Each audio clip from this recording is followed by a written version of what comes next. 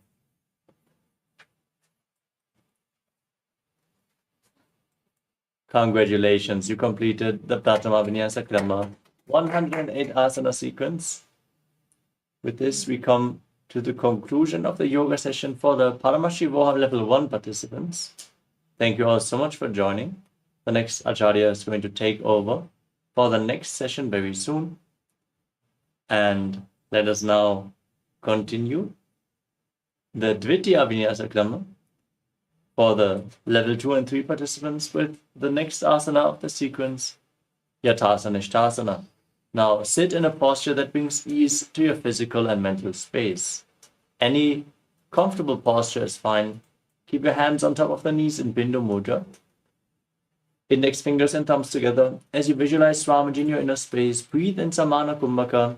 Inhale deeply into your stomach and visualize the fire raising up your spine as you perform the Mula Bandha and internally chant Om Nityananda Paramashivoham, which is going to remain the japa for the rest of the sequence. Paryankam tatsamakhyatam yatasamstam yatastitihi. Next up is Samasana. Now sit in a cross-legged posture with your hands on top of the knees in Bindu Mudra. Inhale and exhale deep as you can in this posture as you visualize Swamiji in your inner space. Idanim garbhininam yogabhyasau yatalagau sukha prasavalabhaya prochate praktane patihi. Next up is Muktasana. Now keep the left heel against the perineum and place the right foot on top of the left. Keep your hands flat on top of the knees as you gaze to your nose and visualize yourself as a sage liberated by the Supreme Pontiff of Hinduism. Nipidesi vinim sukshman dakshinetara gulpataha vamam yamyena gulpena muktasanamidam bhavet. Next up is Siddhasana. Maintain the same posture. Shift your gaze up towards your third eye and visualize Swamiji. Sthanurmyatendriyochara darshanam pashyam bhuvorantaram chaitan moksha padakam vedajanakam siddhasanam prochate. Next up is Siddhi Asana. Maintain the same posture. Engage all the bandhas as you shift your gaze to the ground in front of you while visualizing Swamiji. Vamapadakedi jano jivanimadi so metano.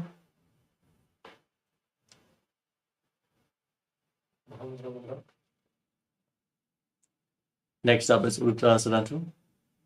Now rotate your hands on top of the knees into Bindu Mudra. Shift your gaze up towards your third eye and visualize yourself as Lord Rudra. Vamacharana paridachi rake eka jugati asi vidake vamapagatali mahili kore dachino ke jo bahara le vore.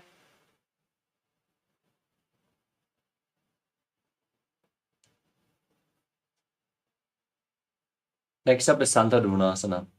Maintain the same posture. Hands in Bindu Mudra on the knees, gaze to your nose, and embody tranquility and an unshakable nature. आसन की गुण मन किंचंचल चामीट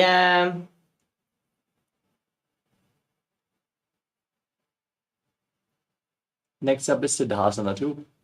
Now bring your hands towards your navel, cup one palm over the other in Samputa Mudra, resembling a lotus flower, as you visualize Swamiji in your inner space.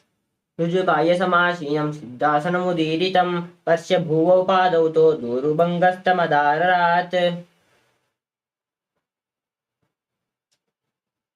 Next up is Bandha Yoni Asana. Now maintain the same posture. Set the sankalpa to manifest through the womb of creation. As you get ready to enter Shanmukhi Mudra, close your lips, your nostrils, your eyes, and your ears with your fingers, blocking all the five senses. यत्र मध्ये महादेव बन्धयोन्यासने शृणौ यत्कृत्वा केचरो भूत्वा विचरेदीश्वरो यथा. Next up is Virasana. Now place one foot onto the opposite thigh and the other foot below the opposite thigh. Keep your hands on top of the knees in Bindu Mudra and embody the state and space of bravery. एकं पादमतैकस्मिन् विन्यस्यो निरिसंस्थाप्य इतरसंस्थितौ चोरुं वीरासनमुदीरितम्.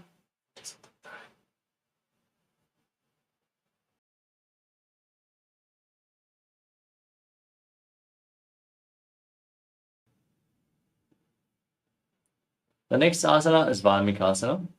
Now maintain the same posture, hands on the knees in Bindu Mudra, gaze up towards your third eye and visualize Sage Valmiki, the great poet and author of Ramayana. दावा पग की पगत लिपुनी AD है जो ये पना दी शिद में दर दाचना आने लगावे सो ये. Next up is Yoni Mudrasana. Now keep your hands flat on the knees. Gaze to your nose as you visualize Yoni Mandala, the visual representation of Devi Paramashiva Shakti. वाम पाद की पगत लिजाही माहिरव को रिजोनी तहामदारी वैशे. Maintain the same posture. Shift your gaze to your third eye. Visualize Yoni Mandala in Yoni Asana. योन्यासनं पर्वतेन योगं योगफले नीलम्.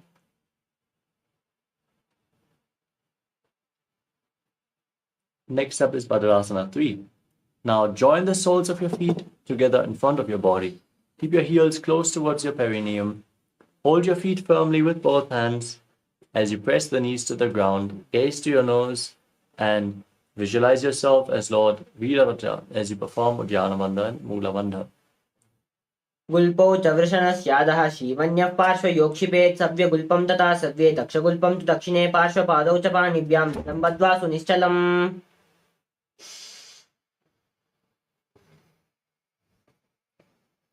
Next up is Aghodasana. Now keep your heels against your perineum. Keep the left hand on the left knee and cover your mouth with your right hand. Close your left nostril with the index finger. Inhale through the right nostril.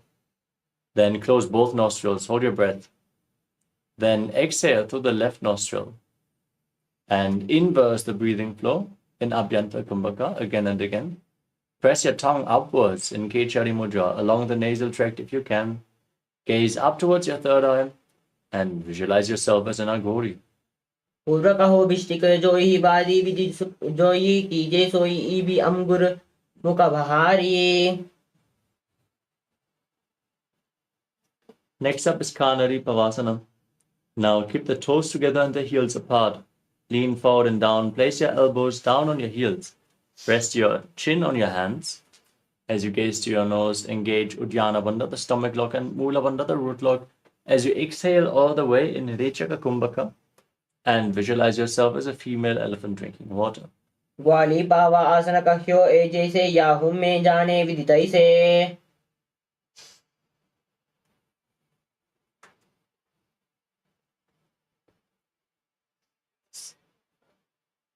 The next asana is Padasana. Now bring your hands underneath the shins and raise your knees up as you interlock your fingers in front and lift your feet off the ground. Now, gaze to the nose and visualize Swamiji in your inner space in Padasana. ततो द्वम्रेजयेद् वायुं मृदुनिश्वाससंयुतम्. Now, interlock your fingers around the toes and hold the feet up against your chest, heels touching your chest and your chin resting on your toes, as you gaze to your nose and embody the state and space of a king in Gopi Chandasana. पूर्वविधिपगागे अंगुटकटार से AD हृदय लगावे कागम से आगी आगुपरी रासे.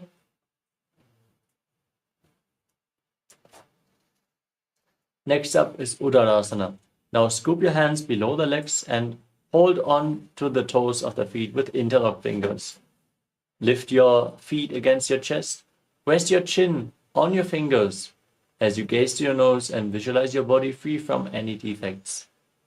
दो पगदली संपुटाने उभहस्तकरे उदरिहाने उदरिताने अंगुष्ठ दो समचहतहरावे चुबको नीचे ताही लगावे. From the same position, now lift your feet even higher. Bring them in front of your face, interlock fingers in front of your forehead. Visualize yourself excelling in everything in Vishishtasana. दो पगदली जोड़ी संपुट करे हाथ दो पग बिचे आनी तले. Next up is Bhudrasana. Now lift your legs over top of respective shoulders. Bend your elbows upwards to interlock your fingers around your neck, visualizing yourself as a cobra. शीर्षासनं तु विज्ञेयं कक्षासनमतः परं ग्रीवासनं च परमं भुजासनमिहोच्यते. From the same posture with your legs over top of your shoulders, now bend your elbows downwards.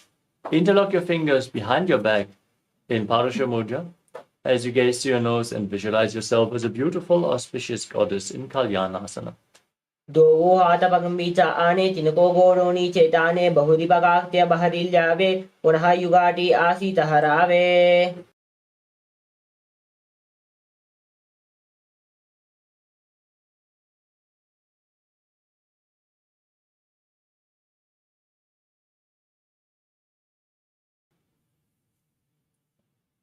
The next asana is Sankatasana. Now place the top of the left foot flat on the ground and stack your knees.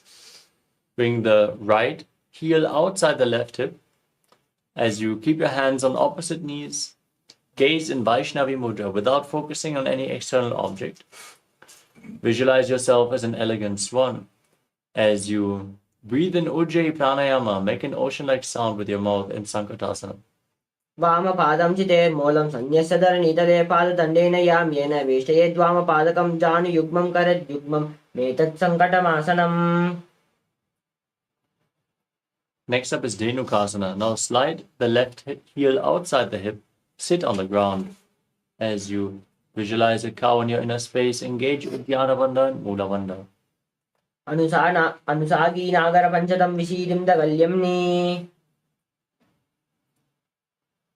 Next up is Machandrasana. Now place the right foot onto the left thigh and the left foot onto the right knee. Bring the left arm behind your back and twist your spine to hold onto opposite thighs with your hands as you gaze to your third eye and visualize Swamiji in your inner space. वामदंग परिदचन ताने वामहस्त पिष्टि दिशा आने बहुरो दचन पाद है जोई ताकी नाली जू पकरई सोये. Next up is Machandrasana 2. Now, untwist your spine, hold onto the big toes in Prana Mudra and lean forward and down, placing your forehead on the mat in front of you, visualizing Swamiji in your inner space. प्रथमजी मनोचरणोज जोई वामदंग परिराखे सोई. Now rise up, interlock your fingers in Parasha Mudra and place them on the top knee. Engage all three bandhas and visualize Swamiji, your Guru, in your inner space in Guru Asana. ऊर्मूले इतरपादस्य कनिष्ठिका प्रदेशेन सकुल्पं संस्थाप्य.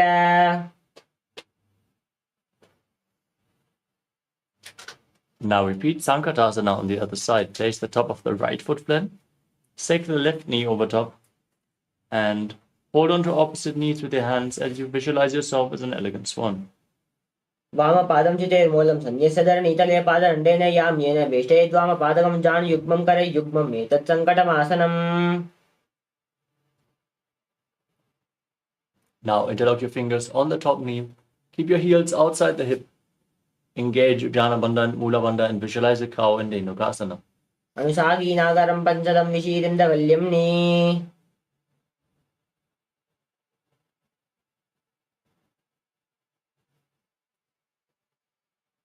Next up is Machandurasana on the other side. Now bring the left foot on the right thigh and the right foot on the left knee. Bring the right arm behind your back. Hold on to opposite thighs as you twist your spine, gaze up and visualize Swamiji. वामजङ्गपरिदचनताने वामहस्तपिशिदिश आने. Untwist your spine, hold on to the big toes and lean forward and down in Machandurasana too. प्रथमजी मनोचरणौ जुजोयि वामजङ्गपरिराके सोयि. Next up is Guru Asana.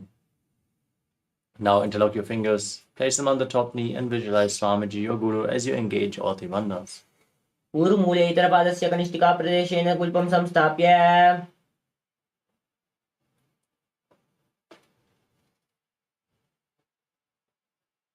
The next asana is Pashasana. Now place your feet flat, your knees raised. Cross your arms and hold on to opposite knees, pulling them close against your chest. Press your tongue upwards in Kechari Mudra as you gaze to your nose and visualize Swamiji in your inner space.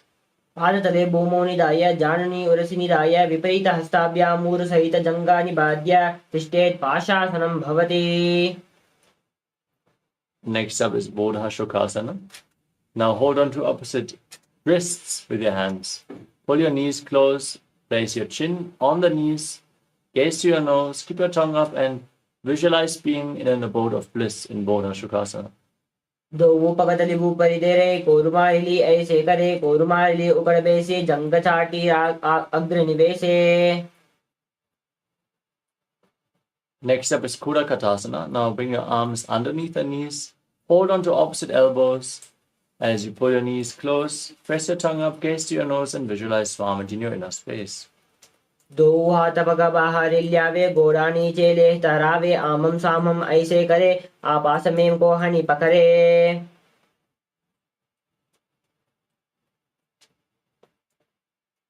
Next up is Sumati Asana. Now maintain the hold underneath your knees and cross the right ankle over the left with the toes pointing up. Push your tongue upwards, gaze to the nose and visualize the great sage and Maharishi Sumati in Sumati Asana.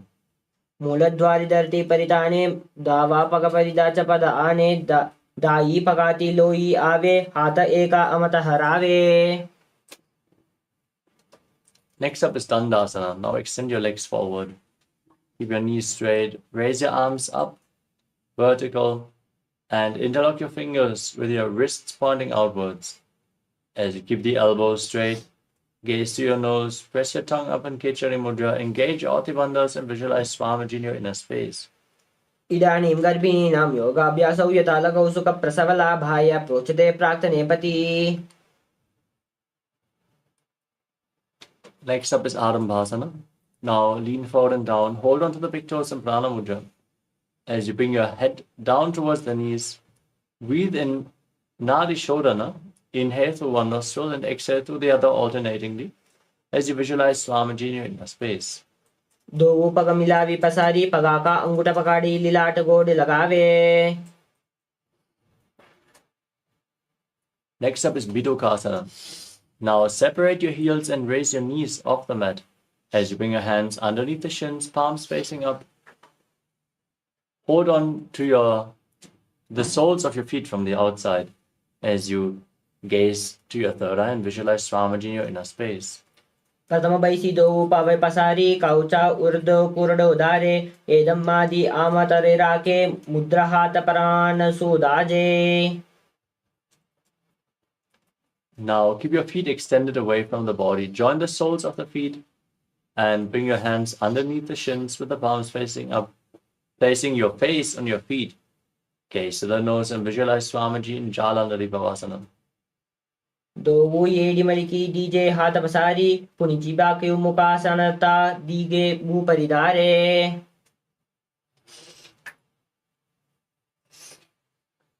Next up is Urdhva Paschimottanasana. With your legs extended away from the body, now lift one leg behind your neck, lean forward and down, and hold onto the front foot as in Paschimottanasana. Breathe in Pratyahara Pranayama. Visualize that your prana is flowing upwards within your body through 9 various points, which are the soles of the feet, the regenerative organs, the navel, the heart, the throat, the uvula, the center of your eyebrows, the top of your forehead, and the crown of your head in Pratyahara Pranayama. Visualize Swamiji as you do so. Paschimottanamastitvam ekam padam gribhayam dhrittesh Urdhva Paschimottanam bhavati. Now lean back. Keep the foot behind your neck. Hold onto the foot with the opposite hand as you straighten the opposite foot forward in Anantasana, gazing to the nose and visualizing yourself being infinite, endless, eternal. Uttana shaini ekam payi gribhayam vinyasya itara hustet pavagram grihitva. Now roll onto the side of the hand holding onto the foot. Rest on your side as you gaze to your nose and feel in complete control in Ankushasana. Uttana sahitu ekam padam grivayam kurvan itara hastam karna mule stapayet. Next up is Durushasana. As you lay on your back, lift your knees up against your chest, encircle your legs with your hands and rock your body from side to side as you visualize Swamiji in your inner space. Uttana shainam janani hridayava stambha jangasthirurani karadvaye badva swapayishvam lodaye drishasanam bhavati. Now extend your legs forward and lift the other leg behind your neck as you repeat Urdhva Paschimottanasana on the other side. Visualize Swamiji as you do so. Paschimottanamastitvam ekam padam grivayam dhritva tishtet Urdhva Paschimottanam bhavati. Now lean back, hold onto the foot behind your neck as you extend the opposite leg forward in Anantasana on the other side. Uttana shaini ekam payi grivayam vinyasya itara hustena pavagram grihitva. Now roll onto the side in Ankushasana on the other side as you visualize yourself in complete control, gazing to the nose. Uttana sahitam ekam padam grivayam kurvan itara hastam karna mule stapayet. Next up is Yoga Nidrasana.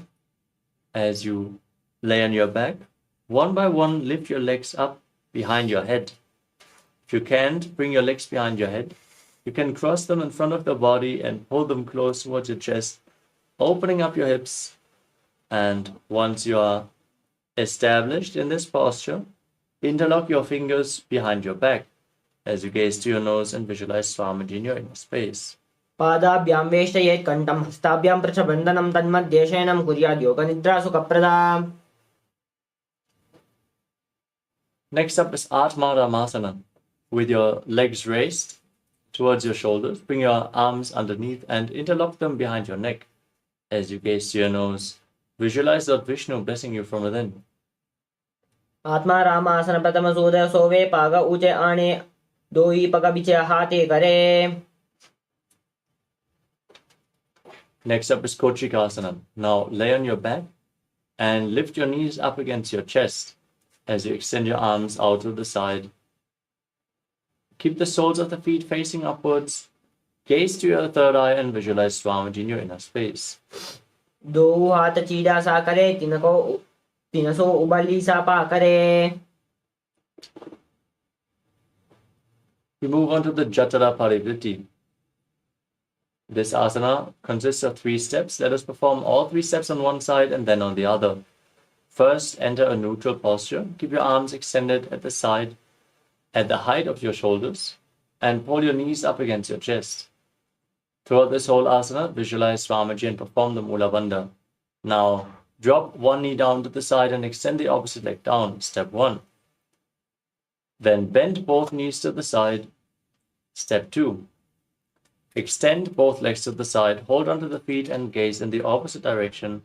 Step 3. Now, Again, bring both knees to the chest. Neutral posture. Drop the other knee down to the side. Extend the opposite leg. Step 1. Bend both knees to the side. Step 2. Extend both legs to the side. Hold on to the feet and gaze away from the feet. Step 3. परिवृत्ति कुक्षि भागे दाहि परिकीर्तितः बद्धकोणं सुप्तकोणं ऊर्ध्वकोणमतापि च. Next up is the Dvipadapitam. As you lay on your back, now hold on to your ankles and push your hips up as you gaze to the nose and visualize yourself as sturdy as a bridge. Breathe and Mocha Kumbhaka with Chalandaravanda and Moolavanda engaged in Dvipadapitam. प्रतिक्रियायुतं द्वन्द्वभीतं सर्वबलप्रदं गद्भीनां दुर्बलानां मितिगागी जगादुनु. Next up is Paryankasana.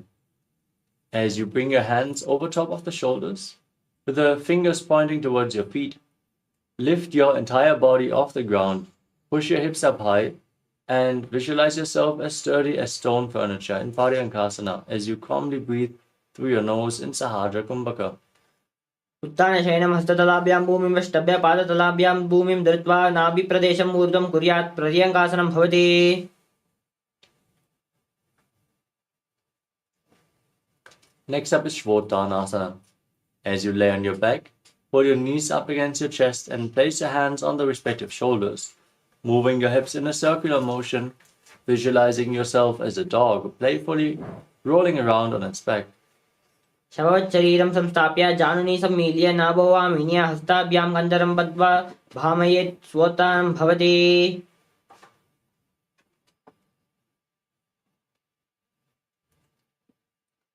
Next up is the Viparita Karani. Now keep your arms flat on the mat and then raise your legs and hips up off the mat. Point your toes upwards and then rotate your legs in a circular motion. Visualize Swamiji in your inner space. अथ विपरीतकरणी मुद्रा भूतले स्वस्तिरो दत्त्वा केनचिरेन्दरं विपरीतकरणी त्वं सर्वन्तरेषु गोपिता. Now stop the movement of your legs. Enter Viparita Karani 2 as you visualize Swamiji. करणे विपरीताख्य सर्वद्या विनाशिनी नित्ययुक्त्याय युक्तस्य जातराग्नि विवर्धनी. Now drop your feet down over top of your head with the toes touching the ground. Keep your arms behind your back. Interlock your fingers in Parashu Mudra. Place them on the mat behind you. As you breathe in Mocha Kumbhaka and visualize yourself as a plow in Nangalasana. ग्रीवाखण्डेन भूमिं विष्टम्भय पादाकरद्वयम् ऊर्ध्वमुन्नयेत् नरकासनं भवति. Next up is Shaita Paschimottanasana. Now, from the same posture, hold onto the feet above your head. Keep your arms and legs straight. This is one of the 84 asanas revealed directly by Lord Paramashiva himself. Visualize Paramashiva as you internally chant Om Nityananda Paramashivoham. तानं शयित्वा कुर्वीत शयितपश्चिमतानकम्. From the same posture, now bring your hips above the shoulder level and then open your legs wide to the side in Supta Konasana as you visualize Swamiji in your inner space. परिवृत्ति कुक्षि भागे तदाहि परिकीर्तितः बद्धकोणं सुप्तकोणं ऊर्ध्वकोणमतापि च. Now join your feet back together. Hold onto your ankles and roll onto your back, keeping your arms and legs straight as you visualize a chakra, a wheel in Chakrasana. शवावस्थनौ दौ पादौ कुर्यान्मस्तकरः परौ व्युत्क्रमेण तदा शीघ्रमे तत्सर्वस्य साधनम्.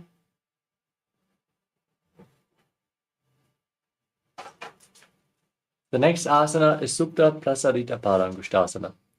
Laying on your back, raise your legs up vertical and hold on to the big toes in Prana Mudra. Then open your legs wide to the side and visualize Swamiji in your inner space. उत्तानपादं क्रौञ्चं च मरीचिं वीरभद्रकं नटराजं त्रिकोणं च सुप्ताङ्गष्टप्रसारणे. Now join your feet back together above your body. Keep your legs vertical, hold on to the big toes as you visualize Swamiji in Supta Parangushtasana. उत्तानपादं क्रौञ्चं च मरीचं वीरभद्रकं नटराजं त्रिकोणं च सुप्ताङ्गुष्ठप्रसारणे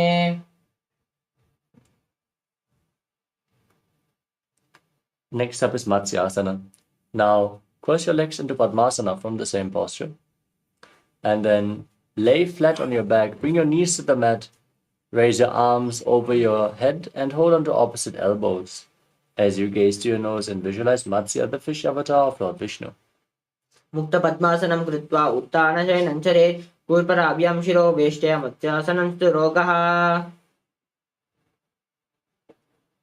Next up is Parasharamasana.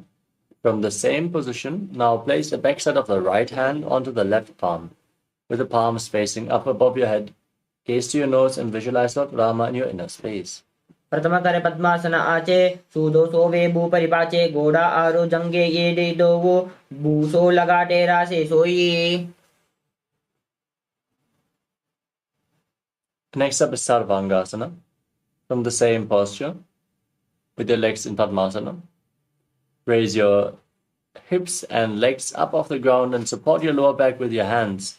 Place your elbows on the ground, gaze to your nose and visualize Swamiji in your inner space. अथर्वक्षेत्र संस्कृत्यात् सर्वांगासनम् उत्तमं यत्कृत्वा योगनिपुणो विद्याभिपण्डितो यथा.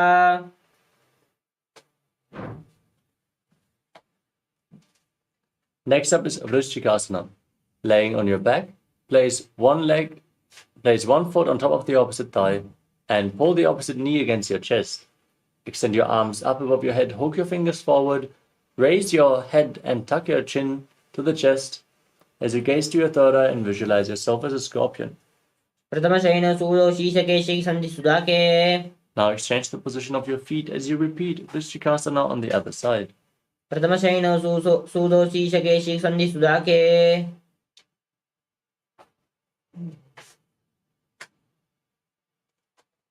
Next up is Vrishaparakshipasana. Now lay flat on your back and interlock your fingers behind your neck. As you alternate, pulling one knee in towards your chest back and forth, visualize Swamiji in your inner space and calmly breathe in Sahaja Kumbhaka through your nose. उत्तानशयनं कृत्वा अनुलिपि कन्दरां बद्ध्वा कूर्परो मिलित्वा नितम्बेन भूमिं स्पृत्वा.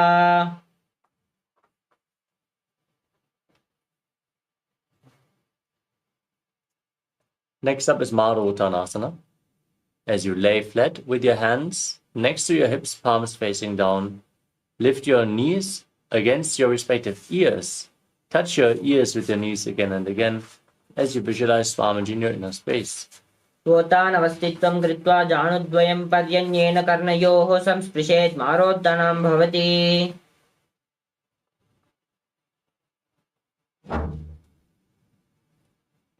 Next up is Vrikasana. As you lay on your back, place your feet flat, stand up and lay back down again and again, visualizing yourself as a wolf. अथ उत्तानं शयनं कृत्वा पादतलाभ्यां भूमिं दत्त्वा उत्तिष्ठेत् वृकासनं भवति. Next up is Luthasana. As you lay on your back, kick your legs up and roll over completely as you visualize Swamiji in your inner space and finally lay down on your stomach in a prone position. उत्तानशयनं पादौ श्रीलिङ्गय्य भूमौ स्थापयित्वा निब्जम्ब्यं भूमौ निब्जं शयनं लूतासनं भवति.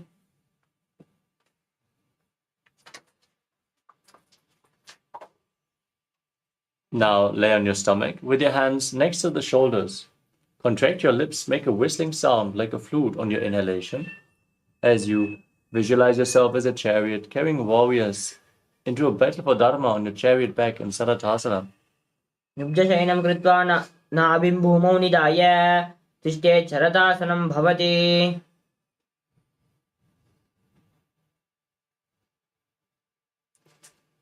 Next up is Dehalyulanganasana. Now push your body up into a plank position.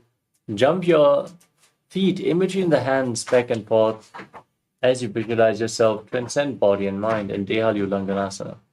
हस्तद्वयं बद्ध्वा तन्मध्ये चरणद्वयम् उडानैवे बहिरानीय अतन्नयेत् देहल्युलङ्घनं भवति. Next up is Jatyasana. From a standing position, lean forward and down. Place your hands on the mat and walk around on hands and feet as you visualize yourself as a wise 60-year-old elephant. अथ चाट्यासनं वक्ष्ये येन जाति स्म रूपभेद तस्ताद्रिभूमौ च गमनागमना तथा.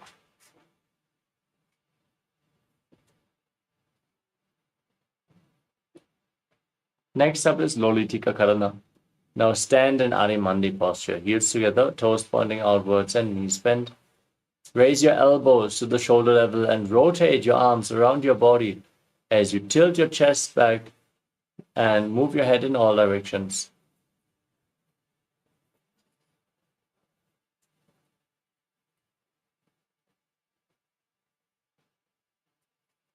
Next up is Sarapasana. Now stand with your feet together. Tie your feet with a rope if you have one available. As you keep your hands on your thighs, elbows close to your body. Visualize your Kundalini Devi is raising and curling upwards around your body. अथ सर्पासनं वक्ष्ये वायुपानाय केवलं शरीरदण्डन्तवरदो पादयोः दलनाङ्कार्मङ्गुले.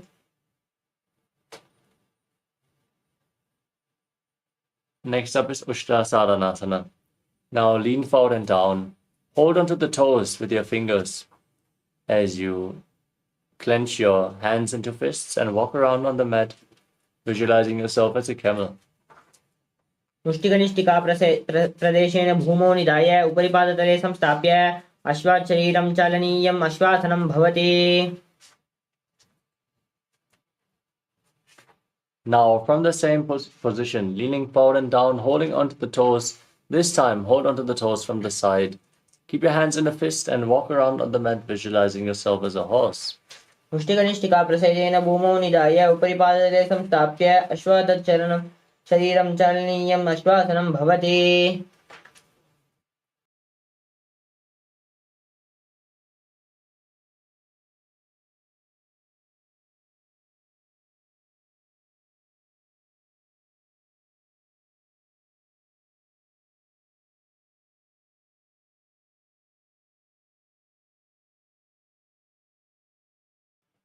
Next up is Kapota Nitakasana.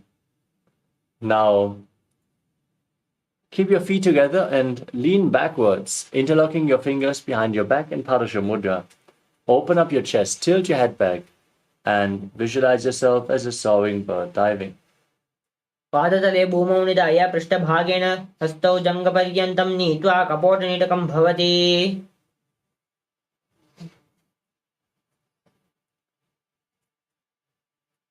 Next up is the Tala Pushpaputam Karana. Now stand in Arimandi posture. Heels together, toes pointing outwards and knees bent. Join your hands in Namaskara Mudra.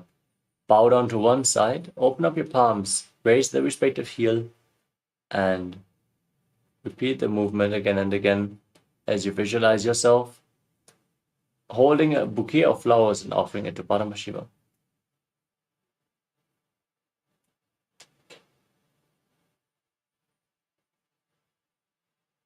Next up is Khadgasana.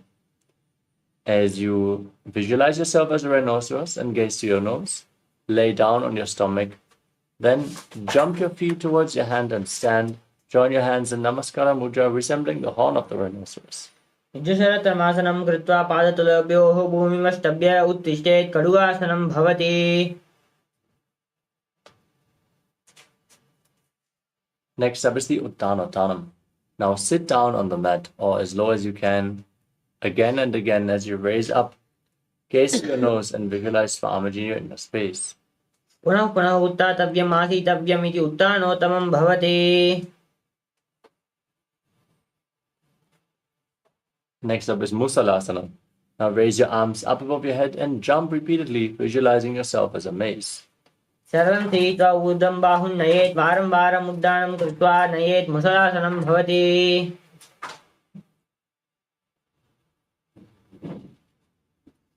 Next up is Ucheshakasana. Now hold onto one foot with both hands, pulling it up against your chest as you sit down and stand back up with the opposite leg, alternating on both sides as you gaze to your nose and visualize Swamiji in your inner space. हस्तद्वयेन धृत्वा तिष्ठेत् उच्चैःशिखं भवति.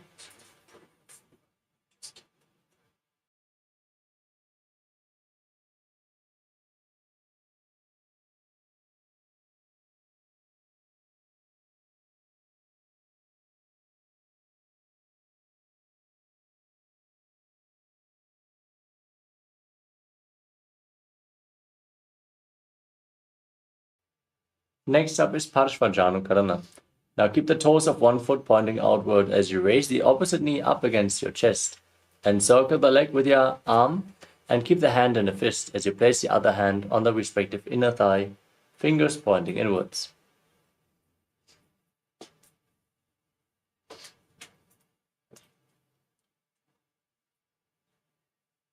Next up is Tandavasana.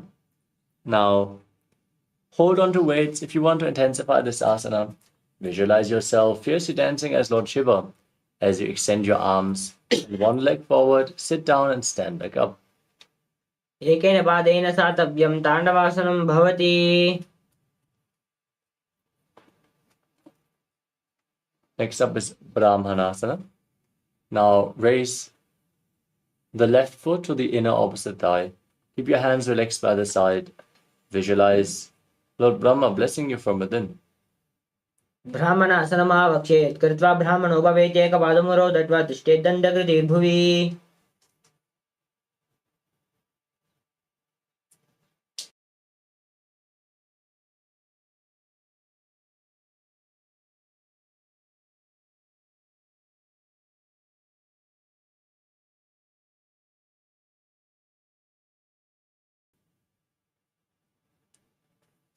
The next asana is Garudasana 3.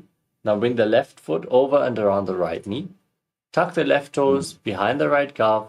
Bring the left arm below the right. Join your hands in Namaskara Mudra as you visualize yourself as Lord Garuda. उत्थानकूर्मपीठैश्च संयमस्गारुडमेव च वातायनं गोमुखं च भारद्वाजं त्रिविक्रमम्. Next up is Ekapadasana. Now place the left foot onto the right thigh. Keep your hands relaxed by the side as you visualize Swamiji in your inner space. दक्षाङ्घ्रिं वामपादस्य जङ्घोपरिञ्जाय च द्वायः पाणिं जनुः पार्श्वयोः. Next up is Dhruvasana, the poster posture. Now hold onto the left big toe and extend the left leg out to the side as you rotate quickly on the standing leg, visualizing yourself as the North Poster. एकेन हंस्तेन दण्डरूपस्य एकस्य पादस्य अग्रं धृत्वा.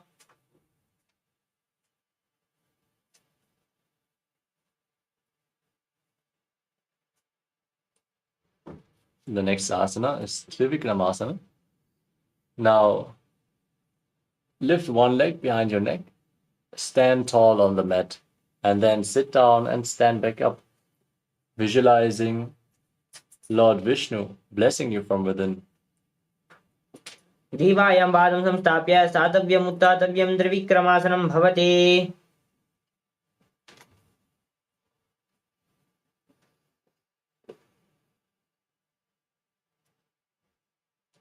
Now repeat Parshvajanukarana on the other side.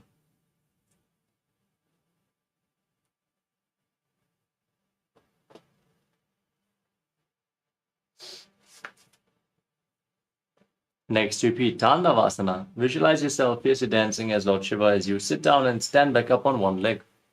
एकेन पादेन स्थातव्यं ताण्डवासनं भवति.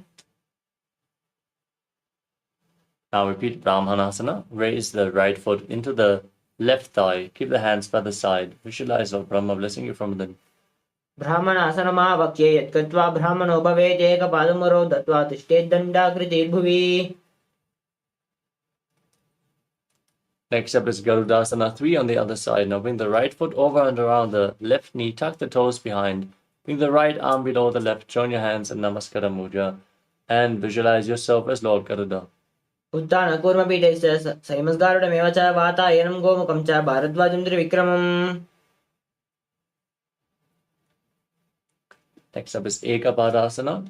Keep the right foot on the left thigh, hands by the side. Visualize Swamiji. तक्षाङ्घ्रिं वामपादस्य जङ्घोपरिनिधाय च. Now repeat Dhruvasana, the poster posture on the other side, as you rotate quickly on the standing leg, holding onto the right big toe and visualizing yourself as the North Poster. एकेन हंस्तेन दण्डरूपस्य एकस्य पादस्य अग्रं धृत्वा.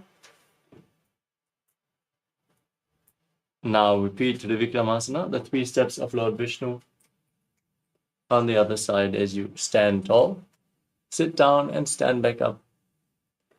visualizing Lord Vishnu blessing you from within. ग्रीवायां पादं संस्थाप्य स्थातव्यम् उत्थातव्यं त्रिविक्रमासनं भवति.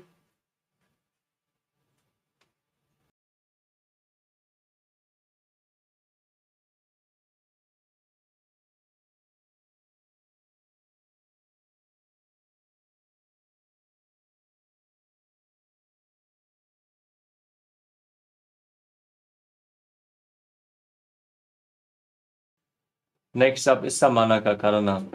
Now stand with the heels together, toes slightly pointing outwards, hands extended away from the hips, fingers pointing one by one.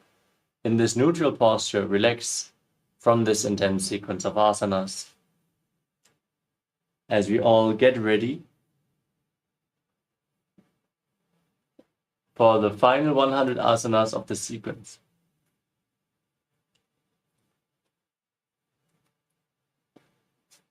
Starting off with Godak Anjali Asana. Now squat down and bring your arms from the outside in between the legs. Interlock your fingers in front of your navel in Padasha Mudra as you visualize the great sage Goraknath, the founder of the Natha Yoga Hindu Sampradaya. Breathe in Jivachala Kumbhaka. Inhale deeply into your stomach. Hold your breath and move the retained prana upwards, downwards, and through the limbs of your body, along with your mind by the force of your will in Godak Anjali Asana.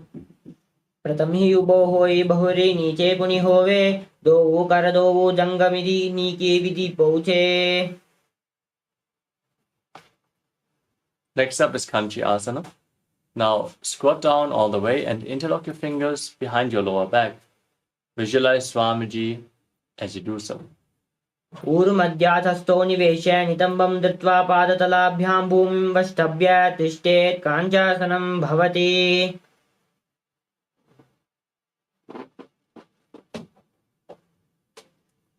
Next up is Bhairava-asana. Now squat down all the way. Keep your feet together, heels against the perineum. Interlock your fingers behind your back as you gaze down towards your navel and visualize Bhagavan Kala Bhairava, the Lord of Time. दो वो पग की तल्या की माहिली गौर मिले पना पानी उकड़ मारू वैसे. Next up is Varahasana. Now squatting down all the way, keep the toes apart and join your hands in Anjali Mudra, bringing them behind your head with the fingers pointing down towards the ground. Gaze towards your nose as you visualize yourself as Varaha, the boar avatar of Lord Vishnu. पगतली की माहिली core मिलावे पना पानी उकड़ बेसे येडी मूल द्वार नीचे रईसे. Next up is Prapitasana. Now hold on to the big toes in Prana Mudra as you raise your hips to the same level as your knees. Visualize Swamiji in your inner space and perform the Mula Bandha. अत उत्तानशयनी पार्श्वद्वयं सम्मील्य स्थित्वा नितम्बं जानुप्रदेशे आनीये तिष्ठेत् प्रपीडासनं भवति. Next up is Pakasana. Now place your hands flat on the ground, shoulder width apart. Bring your knees onto your arms towards your armpits and lift your legs up off the ground as in Kanipavasana as you visualize yourself as a crow. हस्ताभ्यां भूमिम् अवष्टम्ब्य हस्तौ जानुद्वयं नाभो सम्मील्य.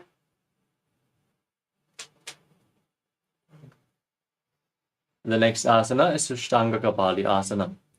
Keep your hands flat with your knees onto your arms as you place your head on the mat. Lift your legs up and cross them into Padmasana as you gaze to your nose and visualize Swamiji in your inner space. आसन कौगुण कपाल आचो होई. Gently lower your legs down. Come to a kneeling posture. Keep your heels outside the hips, the toes touching behind. As you keep your hands on the knees, gaze to your nose and visualize you are sitting in the secret seat with Paramashiva and Guru in Guptasana. जानर्वोरन्तरे पादौ कृत्वा पादौ च गोपयेत् पादोपरि च संस्थाप्य गुरं गुप्तासनं तथा. Next up is Vrikshasana too. Now place your hands on the mat and kick your legs up into a handstand. You can lean against the wall for support. Everyone should perform this asana to purify the 7 chakras. As you visualize yourself as a tree with deep roots growing into the ground, breathe calmly through your nose in Sahasrara Kumbhaka. सप्तचक्रासनाय भिक्षासन विशेषकान्. Next up is Shibbo Asana. Now bring the feet together in the handstand posture. Gaze up towards your third eye and visualize that Tejas is flowing upwards towards your third eye. दो उपागजोरी माले गुल्पक मिला उभय होइए.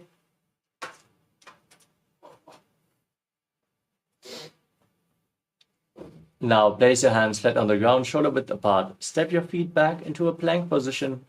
Lower your body down to the mat and push it back up again and again as you visualize yourself as a fish in Matsyasana 2. निब्जं शयनं कूर्करो पार्श्वभाग्यं ऊर्ध्वं कृत्य हस्ताभ्यां भूमिं अष्टम्ब वारं वारम् उड्डानं कुर्यात् मत्स्यासनं भवति.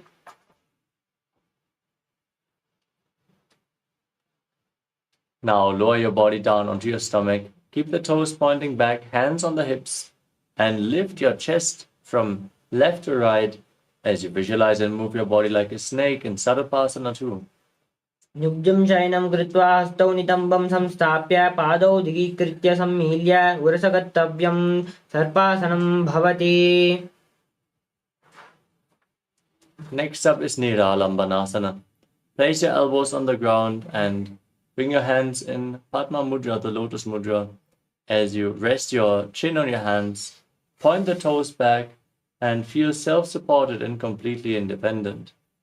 कराभ्यां पङ्कजं कृत्वा तिष्ठेत् कूर्परयाशुधिः मुखमुन्नमुनिच्छाय निरालम्बनमासनम्. The next asana is Chaturasana. Now, as you lay on your stomach, place your hands flat on the ground. Bend your knees, bring your feet up, and straighten your arms to push your upper back and your feet close together. Visualize yourself as an umbrella protecting your guru from the sun rays in Chaturasana. अध्यासने स्थित्वा हस्ततलाभ्यां भूमिं वष्टभ्यं नुयात् छत्रासनं भवति. Next up is Vajrasana. Now sit with your knees together on top of your heels. Keep your feet flat, extend your arms out in front as you place your forehead on the ground. Gaze to your nose and visualize yourself as Vajra, the weapon of Indra, symbolizing indestructibility in Vajrasana.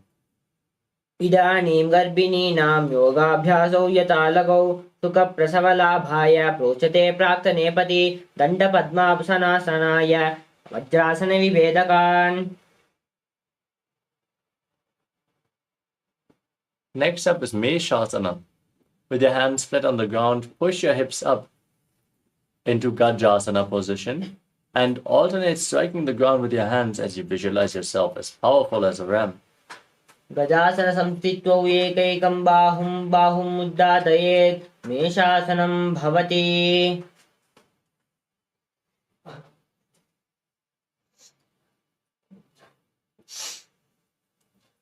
Next up is Ajasana. From Gajasana position, now raise your legs up off the mat and slowly lower your forehead towards the ground as you visualize yourself as unborn, existing for all eternity. गजासन संस्थित्वौ पादद्वयम् अन्तराले कृत्वा मस्तकेन भूमिं स्पृशेत् अजासनं भवति.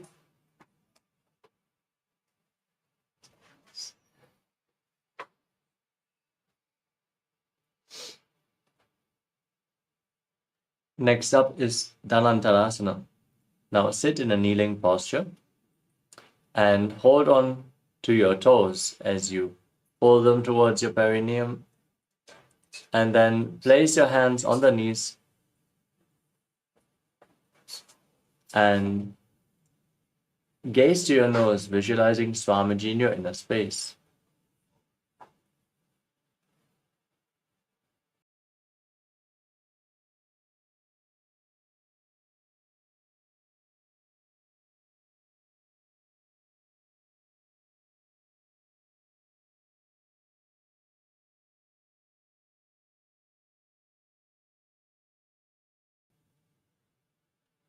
पूर्वपदी परिहता के काकसी से पनासरा मोड़े पग की अंगुली मेरी लगावे पगाती माहिलो को धरती रासे.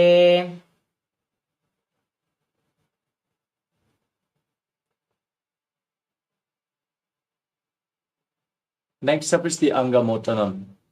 Now interlace your fingers in front and move your arms up, down, left, right in all directions, giving massage to various different joints and muscles of your body. Then interlock your fingers behind and repeat the movement as you visualize Swamiji in your inner space and breathe in Ujjayi Pranayama. हस्तयोरङ्गुमे बद्ध्वा हस्तयोर्मध्यात् सर्वमङ्गमं निकाक्षयित्वा तिष्ठेत् अङ्गमोत्तानं भवति.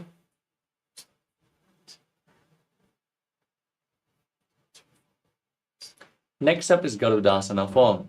As you sit on your heels in Vajradasana, turn the feet outwards so the toes are pointing to the side. Keep your hands on the knees and visualize yourself as Lord Garuda flying Lord Vishnu and Lakshmi on his back. Jango रुभ्यां दरां पीड्य स्थिरकायो द्विजाननो जानुपदिकरद्वण्ड गरुडासनमुच्यते. Next up is Ananda Mandirasana. Now keep the toes pointing back, the feet flat, heels separated. Hold onto your ankles and push the front of your buttocks on the ground as you gaze up towards your third eye and visualize yourself residing in the blissful space of a temple. अथ वक्षे वीरनाथ आनन्दमन्दिरासनं यत्कृत्वा अमरो धीरो भवत्येवेह साधकः हस्तयुग्मं पाददेशे पादयुग्मं प्रदाप्तयेत्.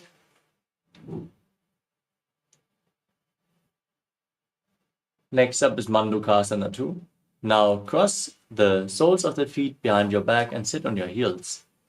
As you keep your hands on the underneath your knees, press your tongue up against the palate of the mouth, engage Uddiyana Bandha and Mula Bandha and visualize yourself as a frog in Mandukasana 2. पृष्ठं सम्पीड्य कुल्पाभ्यां जान्वग्ने समल्याकृतिः हस्तौ पादतले क्षिप्तौ मण्डुकं पाददोषहृत्.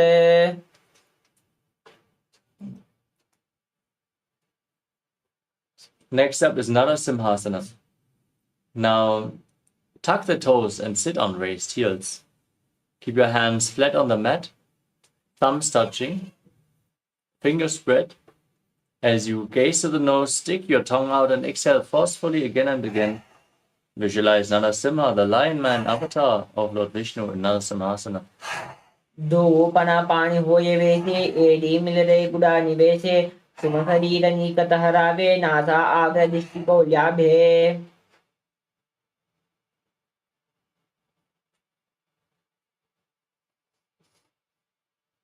Next up is Bishrakasana. From the same posture, with the toes tucked, sitting on raised heels. Cover your mouth with both your hands and bring the thumbs underneath your teeth. As you inhale through the right nostril and exhale through your mouth as per your capacity, in Bishraka Pranayama, gaze to your nose and visualize yourself as Devi, victorious over all your fears in Bishrakasana. दो पगांकी AD जोई गोडां पानो वामे पुनि होई गोडा जंगा अदरि करि रखे आदे वाह वामह इति इसी विदिदके.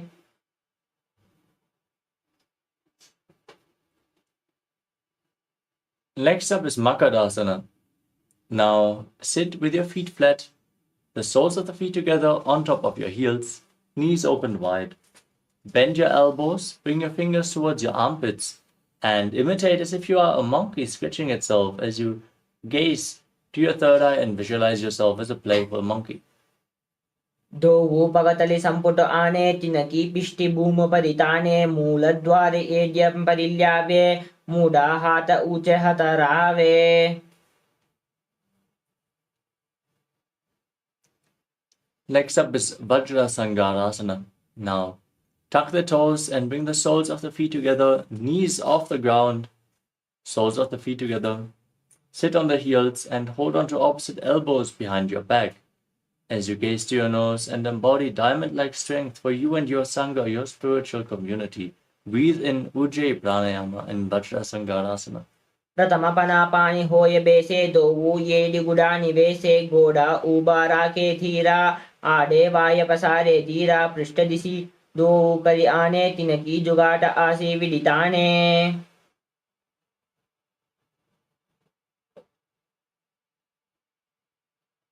Next up is Kanjanasana. Now, cross your feet and sit on your heels as you keep your knees on the ground. Keep your hands at the side of your body on the ground, palms facing down, as you gaze to your nose and visualize perfect health beyond any and all physical or mental ailments as you engage Uddiyana Bandha and Mula Bandha in Kanjanasana. खञ्जनासनमावक्ष्ये यत्कृत्वा सुस्थिरो भवेत् पृष्ठपादद्वयं बद्ध्वा हस्तौ भूमौ प्रधारयेत् भूमौ हस्तद्वयं नाथ पाटयीन्नीलं पिदेत् पृष्ठे पादद्वयं बद्ध्वा खञ्जनेन जयी भवेत्. Next up is Kurmasana. From the same posture, now place your hands on the knees and make your upper body and neck stiff like the shell of a turtle as you visualize yourself as a turtle with a stable body and mind to live for hundreds of years. Gaze to your nose in Kurmasana. गुल्पौ च वृषणस्यादौ क्रमेण समाहितौ ऋजुकाय शिरो ग्रीवं कूर्मासनमितीरितम्. Next up is Yogasana. Maintain the same posture. Keep your hands on the knees. Relax your upper back and neck as you gaze to your nose and visualize Swamiji. Breathe in Ujjayi Pranayama. गुडं न्यनीयं गुल्पाभ्यां व्युत्क्रमेण समाहितै योगासनं भवेत् एतद् विधि योगविदो विदुः.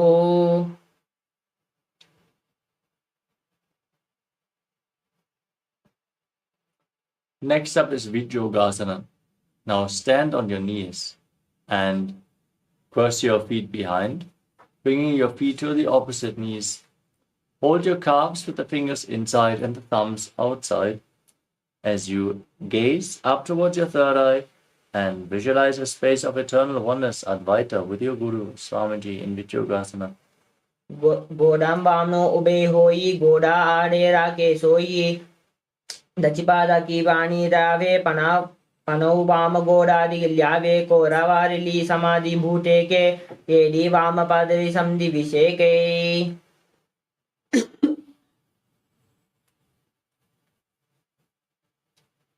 Next up is Ushtrasana too. Now stand on your knees, keep your feet flat and hold on to your ankles as you lean back, push your hips forward and then tilt your head back, visualizing yourself as a camel in Ushtrasana too. मेरुदण्डग्रन्थिदात्या समिपाद इषुपुमान् कपोतोष्टसनाभ्यासं कुर्यान्मित ईशनम्. Next up is Jatyasana too. Now keep the feet and the knees together. Hold on to your feet as you lean back.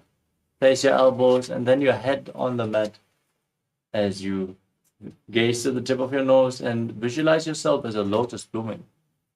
दो येडी संपुट करे सोले मूलद्वारि तरि देरे पना पानी उकड़ होय बेसे बहुरी पिष्टि दिशि करे कुजैसे.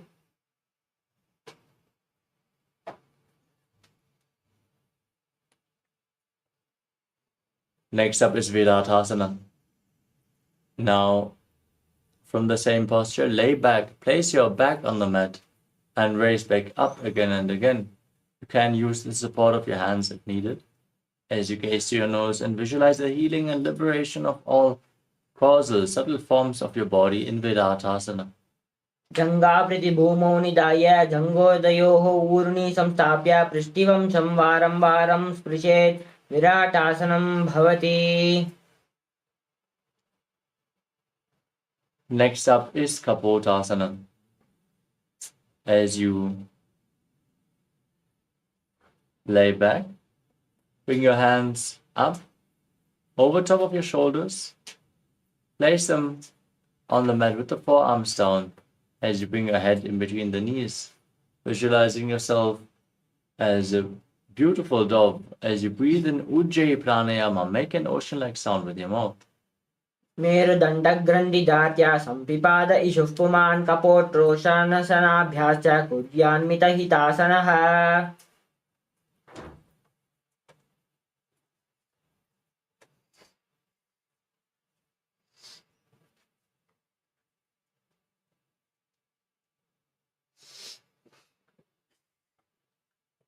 Next up is Varasana. Now stand on your knees.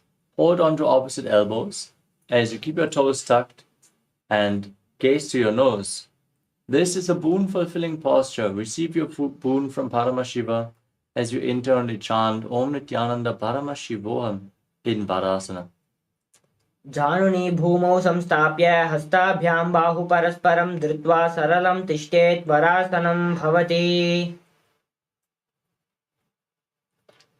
Next up is Varahasana too. From the kneeling posture, sit down on the raised heels.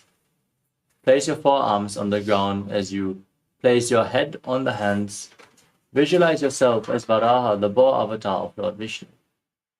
सूर्यं चन्द्रं भेदनानि संन्यस्ति कथयते कौपूपरो भूमौ स्थापयित्वा.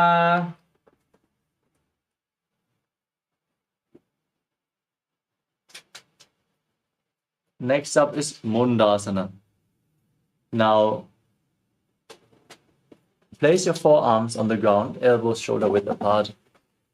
Interlock your fingers and place your head on the mat. Support it with your hands. Walk your feet forward and raise your hips up high as you straighten your legs up towards the sky in a headstand posture.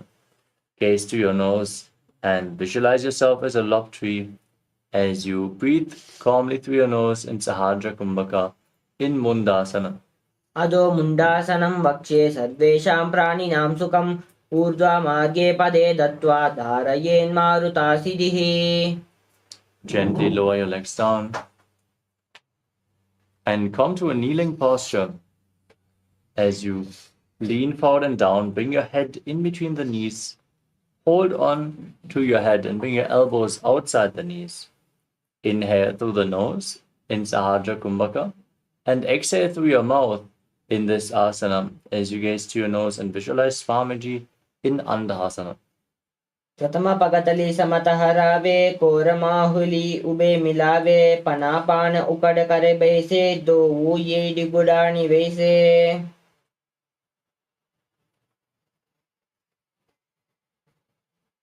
Next up is Viparita Shalabhasana.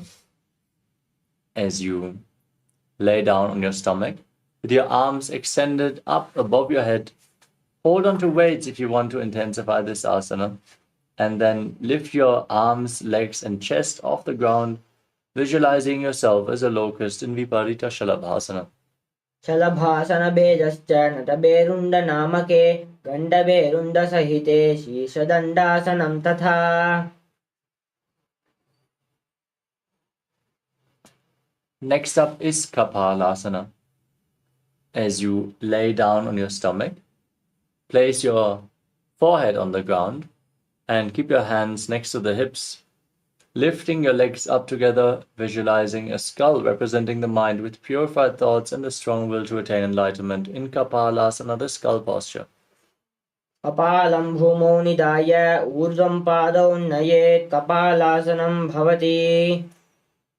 Next up is Akasha Kapotasana. As you keep your hands by the hips, flat on the ground, lift your hips and legs up, bring the feet over top of your head and place them on the ground in front of your face as you visualize yourself as a free and open dove. उष्ट्रासने स्थित्वा चरणौ भूमैर्तापयेत् मस्तकोपरि नीत्वा पृष्ठप्रदेशेन भूमौ स्थापयेत् आकाशकपोटं भवति. Next up is Chatakasana. As you sit in a kneeling posture, place your forearms on the ground in front of you. Be sturdy. Visualize yourself as a sparrow. Breathe through your nose in Chatakasana. कूर्परापरयं तौ हस्तौ धारामवष्टभं जानुनी नाभौ संकुच्य तिष्ठेतं चटकासनं भवति. Next up is Vrishikasana too. With your forearms on the ground, now lift your legs up above your head and try to touch the back of your head with your feet as you visualize yourself as a scorpion in Vrishikasana too. वृश्चिवपुश्च प्रतिमाङ्गिपार्ष्णि धृत्वा स्वरिश्च चिबुकं विदार्यकौ.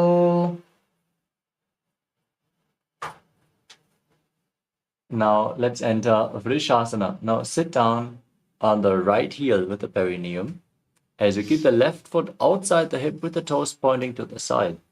Keep your hands on the ground in front of your knees. Visualize yourself as a bull and breathe in Antaranga Kumbhaka. Inhale forcefully through your nose. Hold your breath for a short while and then slowly exhale again through the nose in Vrishasana, the bull posture. याम्यगुल्पे पादमूले वामभागे पदेतरं विपरीतं स्पृशेत् भूमिं वृषासनमिदं भवेत्.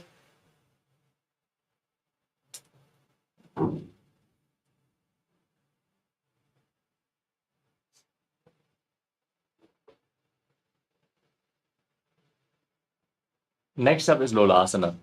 Now place your hands on the ground in front of your knees. Lift your legs up and cross the toes of the left foot over the right, balancing above the mat as you visualize Swamiji in Lolasana. लोलासनं सदा कुर्यात् वायुलोलापघातनात्.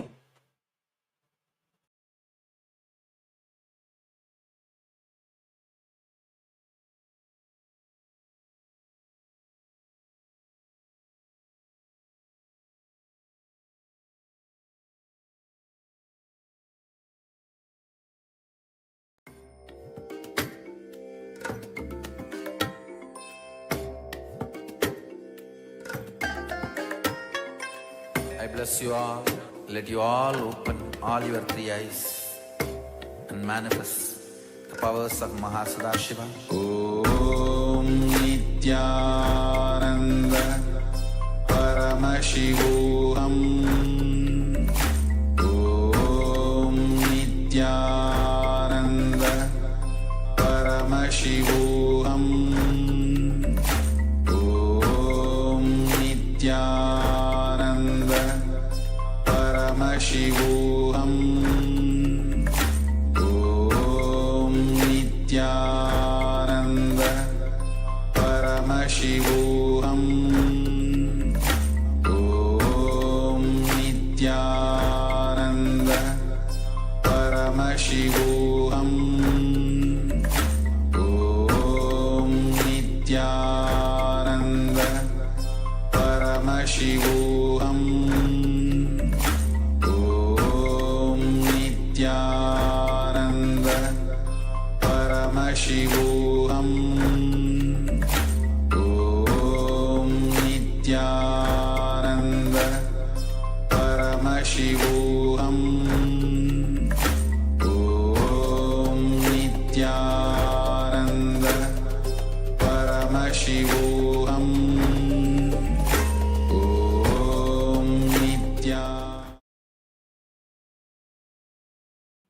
Yes, sorry for the technical glitch. Let us now continue with the next asana of the sequence, which is Vrishasana, the bull posture on the other side. Now sit down on your left heel and keep the right foot outside the hip. Keep the toes of the right foot pointing outwards as you place your hands on the mat. Visualize yourself as a bull and forcefully inhale through your nose in Antaranga Kumbhaka. याम्यगुल्पे पादमूले वामभागे पदेतरं विपरीतं स्पृशेत् भूमिं वृषासनमिदं भवेत्. Next up is Bala Gunasana. Now tuck the toes of the left foot and sit on the left heel, raise off the ground. Keep the right foot flat and raise the right knee against your chest. Place your hands on respective knees and visualize Bala Gunahai, one of the 84 siddhas in your inner space. आसन कौगुण जल विकार जाई.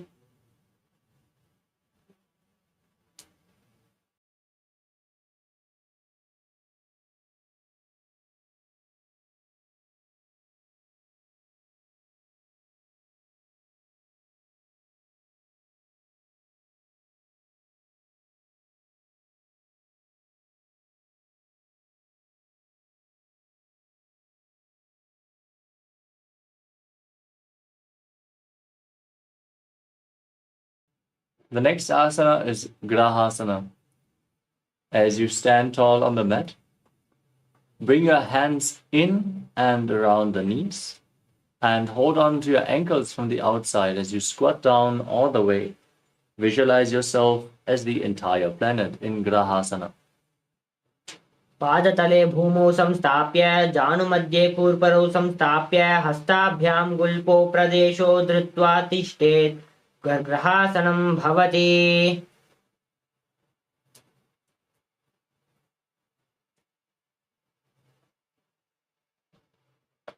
Now tuck the toes of the right foot and sit on the heel and place the left foot flat on the ground.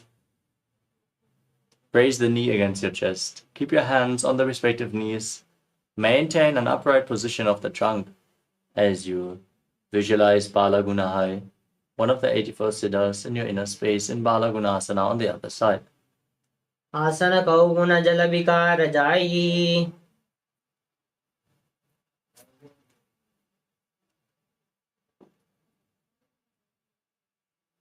The next asana is Utkatasana. Now hold on to weights if you want to intensify this asana as you step both the feet in, sit on raised heels, keep the knees together and lift it off the ground, and place your hands on top of the knees as you visualize Swamiji in your inner space and perform the Mula Bandha. युजास्पिजोऽस्ति यथा ऊर्ध्वजानुं यत्र सेन्तरे पादतलोद्योपरि वाहिनं दीपनं भवति. Next up is Vajrasangarasana 2.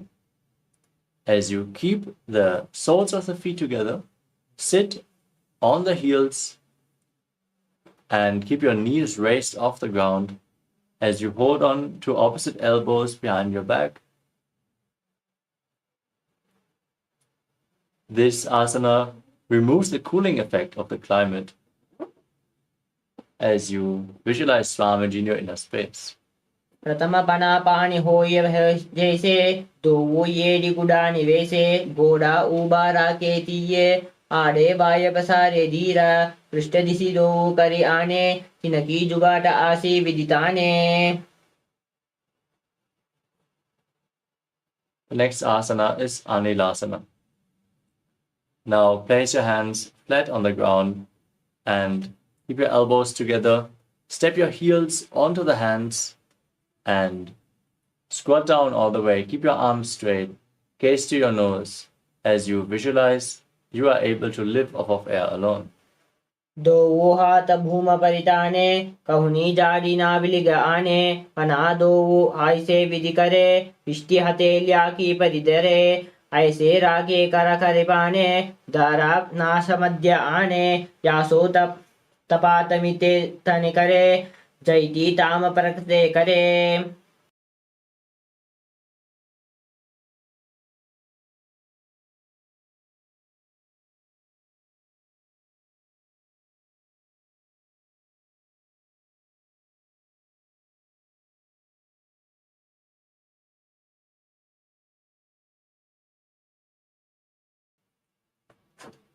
The next asana is Padukasana. Now stand on the mat and lean forward and down. Place the backside of your hands on the mat and step your feet onto your hands. Then wrap your hands around the feet like shoes. As you start walking around on the mat, visualize you're wearing padukas walking across India. हस्ततलयोः पादतले कृत्वा तिष्ठेत् गच्छेत् पादुकासनं भवति.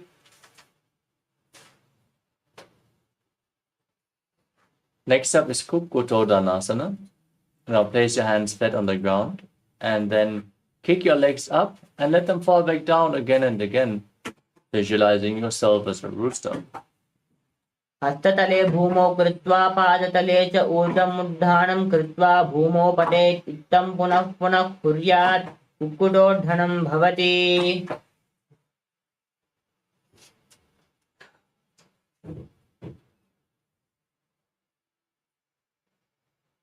Next up is Viparita Nityasana. As you keep your hands on the ground, extend your legs upwards into a handstand and start dancing. Perform a dance supported by the two palms only. This is called Viparita Nritya. हस्ततलाभ्यां भूमिं वष्टभ्य ऊर्ध्वं पादाग्रे कुर्वन् हस्ततलाभ्यां नर्तनं कर्यत्वं विपरीतनृत्यं भवति. Free yourself, become free of all inhibition.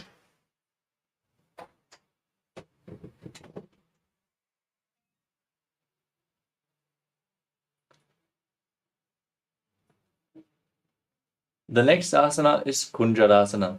Now separate your feet and place one palm flat on the ground. Keep your arm straight and hold your head with your hand as you visualize Swamiji in your inner space. अथ वक्षे महादेव कुञ्जरासनमुत्तमं करेणैकेन पादाभ्यां भूमौ तिष्ठेत् शिरःकरः.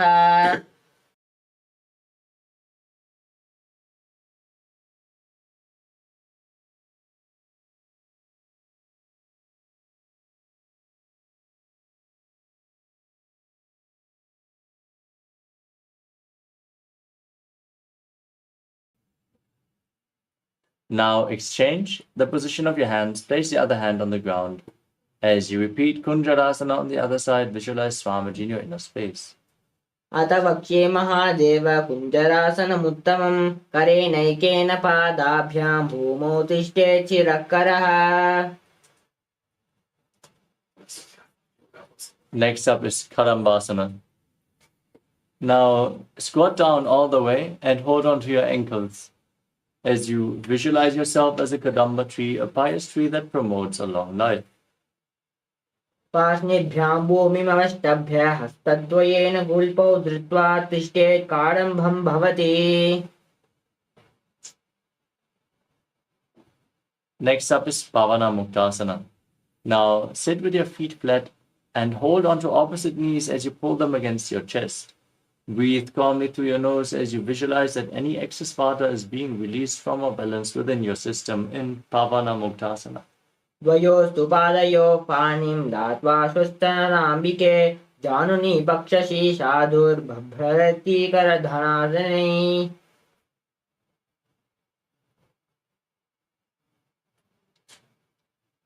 Next up is Chakrasana. Now extend your legs forward and lift one leg behind your neck. As you place your hands to the side on the ground, extend the opposite leg forward and lift your entire body off the ground. Gaze up towards your third eye and visualize yourself as a powerful source of energy in Chakrasana. पूर्वतानं चतुष्पादं पीतं वज्रासनं तथा चकोरक्रौञ्चशलभं भुजङ्गानमिव वृश्चिकम्.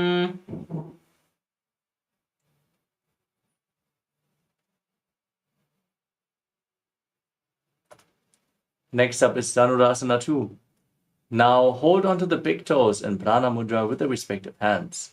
Extend one leg forward, bend the opposite knee and pull the opposite foot against your ear as you visualize yourself as a bow in Dhanurasana 2. पादाङ्गुष्ठौ तु पाणिभ्यां गृहीत्वा श्रवणावधिः तरुणाकर्षकस्कृष्टं धनुरासनमिरीतितम्. Next up is Ashtavakrasana. Now bring the left leg over the left shoulder and hook the right foot over the left foot. Extend your legs out to the side as you lean forward and balance on your arms, visualizing yourself as a flying crane in Ashtavakrasana. वासिष्ठमदकौण्डिन्यं मूर्धकुक्कुटमेव च अष्टावक्त्रमतोत्थानं मयूरं सेतुबन्धनम्. Next up is Pranasana. Now place the right foot onto the left thigh and keep the left knee raised as you place the left foot flat. Bring the left shoulder underneath the raised knee and visualize yourself being immortal, able to exist solely on prana as you gaze up towards your third eye. एतत् प्रभेदं वक्ष्यामि करोति स चामरः एकपादमुरो बद्ध्वा सन्देन्यपादरक्षणम् एतत् प्राणासनं नाम सर्वसिद्धिप्रदायकं वायुमूले समारोप्य ध्यात्वा कौञ्च प्रकारयेत्. The next asana is Parshvamatsyendrasana. Now bring the right foot flat outside the left hip and step the left foot over the right knee Twist your right elbow outside the raised knee and bring it underneath to interlock your fingers behind your back. Twist your spine, gaze up towards your third eye as you visualize Sage Matsindranath, the master of Hatha Yoga. वामोरमूलपीडदक्षपादो जान्वोऽभिष्टदक्षदोषणात् प्रह्यागत्तिष्ठ पार्वतीघ्नासितातं श्रीमच्चेन्द्रनाथं मेशनं मच्चेन्द्रपीठं जठरप्रदीप्तिं प्रचण्डरुग्मण्डनखण्डनास्त्रम् अभ्यासतः kundalini प्रबोतं दण्डस्थितत्वं हि ददाति पुंसाम्. Now repeat Chakorasana on the other side. Lift the other leg behind your neck and lift your entire body off the ground as you extend the opposite leg up. Gaze up and visualize yourself as a powerful source of energy. पूर्वतानं चतुष्पादं पीठं वज्रासनं तथा चकोरक्रौञ्चशलभं भुजङ्गमपि वृश्चिकम्.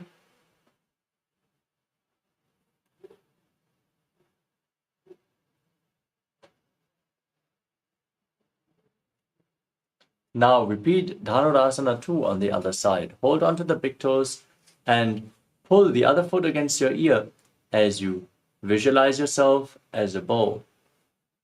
पादाङ्गुष्ठौ तु पाणिभ्यां गृहीत्वा श्रवणावधिः धनुराकर्षणाकृत्स्नं धनुरासनमितीरितम्.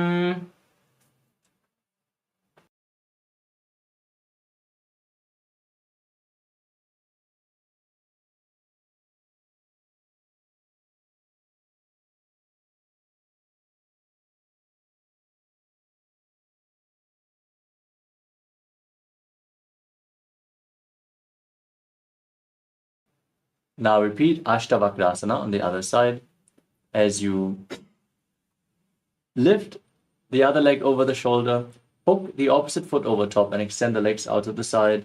Lean forward, find balance and visualize yourself as a flying crane. वासिष्ठमतकौण्डिन्यं मूर्धकुक्कुटमेव च अष्टावक्त्रमतोत्थानं मयूरं सेतुबन्धनम्.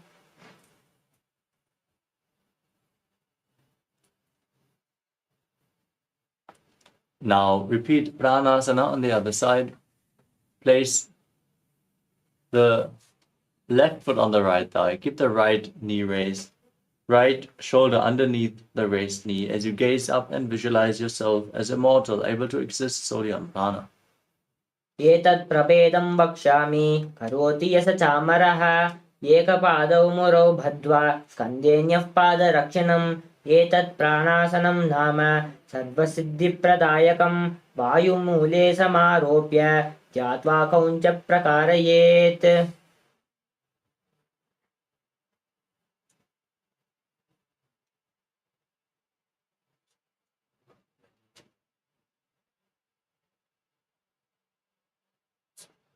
Next up is Paramashivoham on the other side. Now bring the left foot outside the right hip and step the right heel over top of the left knee. Twist your left elbow outside the raised knee and interlock your fingers behind your back as you gaze to your third eye and visualize Sage Matsindranath, the master of Hatha Yoga and Paramashivoham. मच्चेन्द्रपीठं जठरप्रदीप्तं प्रचण्डरुग्मण्डनखण्डनास्त्रम् अभ्यासतः kundalini प्रबोतं दण्डस्थितत्वं हि ददाति पुंसां पार्श्वाभ्यां धृतये यस्तु पार्श्वमच्चेन्द्रमुत्तमम्. Next up is Ardha Paschimottanasana. Now keep one heel against the perineum and the opposite leg extended forward. Lean forward and down. Hold onto the front foot with both hands as you breathe in Jivachala Kumbhaka and visualize Swamiji in your inner space. एकं पादं प्रसार्य एकं पादस्य पार्श्विनी शीवनी सम्पीड्य हस्तद्वयेन पार्श्वरित्वा पादाङ्गुष्ठं धृत्वा जानुपरिमस्तकं नयेत् अर्धपश्चिमदानं भवति. Next up is Clownchasana. Now bring the left foot outside the left hip, foot flat, and hold onto the right foot, extending it forward and up in front of your face. Visualize yourself as a crane as you do so.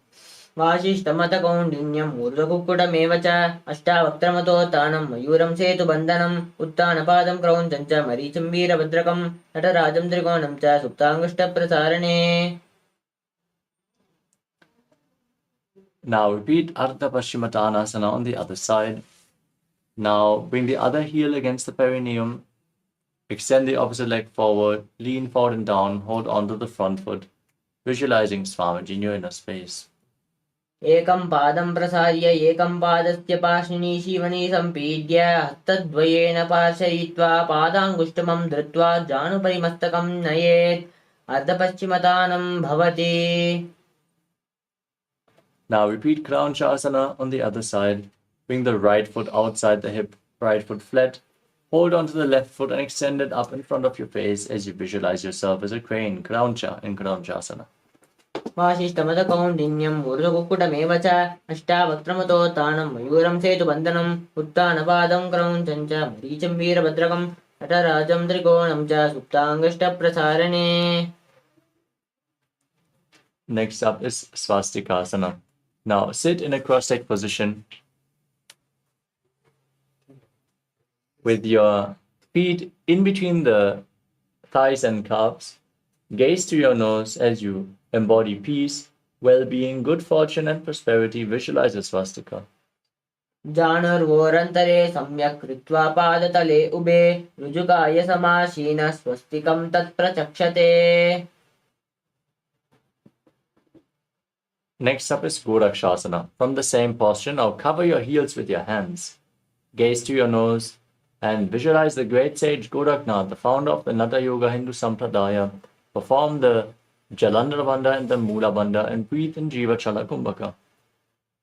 जानुर्वोरन्तरे पादौ उत्थानं व्यक्तसंस्थितौ गुल्पौ च चाद्यहस्ताभ्याम् उत्थानाभ्यां प्रयत्नतः कण्ठसंचोकं कृत्वा नासाग्रम् अवलोकयेत्. गोरक्षासनं मृत्युत्तं योगिनात्यं सिदं करः. Next up is Bhagasana 2. Now bring the left heel against the perineum and the right foot on the left thigh. Now gaze up towards your third eye. Visualize Swamiji. Meditate on Arihanta, the Enlightened One, as you close your lips with little and ring fingers, your nostrils with the index fingers, eyes with your index fingers, and your ears with your thumbs in Shanmukhi Mudra. वामपार्श्वौ कुडौ संस्थाप्य दक्षाङ्घ्रिं वामजगणे मनो लात्वा स्थिरं मनः एवं विदासनं यत्र तत्र सतो भागासनं भवति.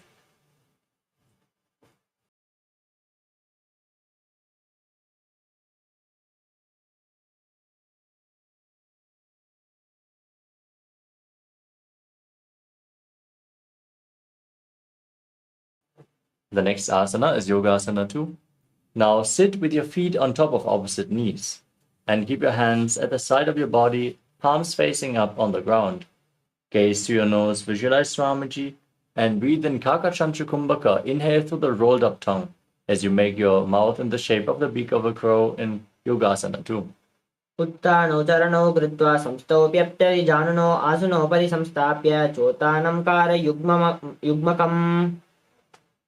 Next up is Urdhva Kukutasana. Now rotate your hands at the side of your body. Place your palms flat and lift your body off the ground. Keep your legs in Padmasana and visualize yourself as a rooster. वासिष्ठमदकौण्डिन्यम् ऊर्ध्वकुक्कुटमेव च अष्टावक्त्रमतोत्थानं मयूरं सेतुबन्धनम्. Next up is Siddhaharatali Asana. Now bring your hands in between the legs, palms flat on the ground. Keep your arms straight. Don't lift your body up. Stay seated on the mat as you gaze to your nose and visualize Swamiji in your inner space.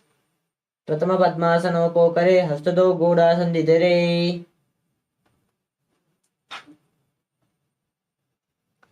Next up is Hamsasana. With your hands in between the thighs and calves. Now push your body off the ground and balance. Gaze to your nose and visualize yourself as an elegant swan. कुक्कुटासनस्थित्वा सनन्दपर्यन्तं मूर्णयित्वा तिष्ठेत् हंसासनं भवति. Next up is Karmukasana. Now push your hands through your legs, behind your back, interlock your fingers in Parashamudra as you place your forehead on the ground. Visualize yourself as Pinaka, Lord Shiva's bow in Karmukasana. प्रथम पद्मासनोपकरे घोडासन्धिमाहि करिधेरै.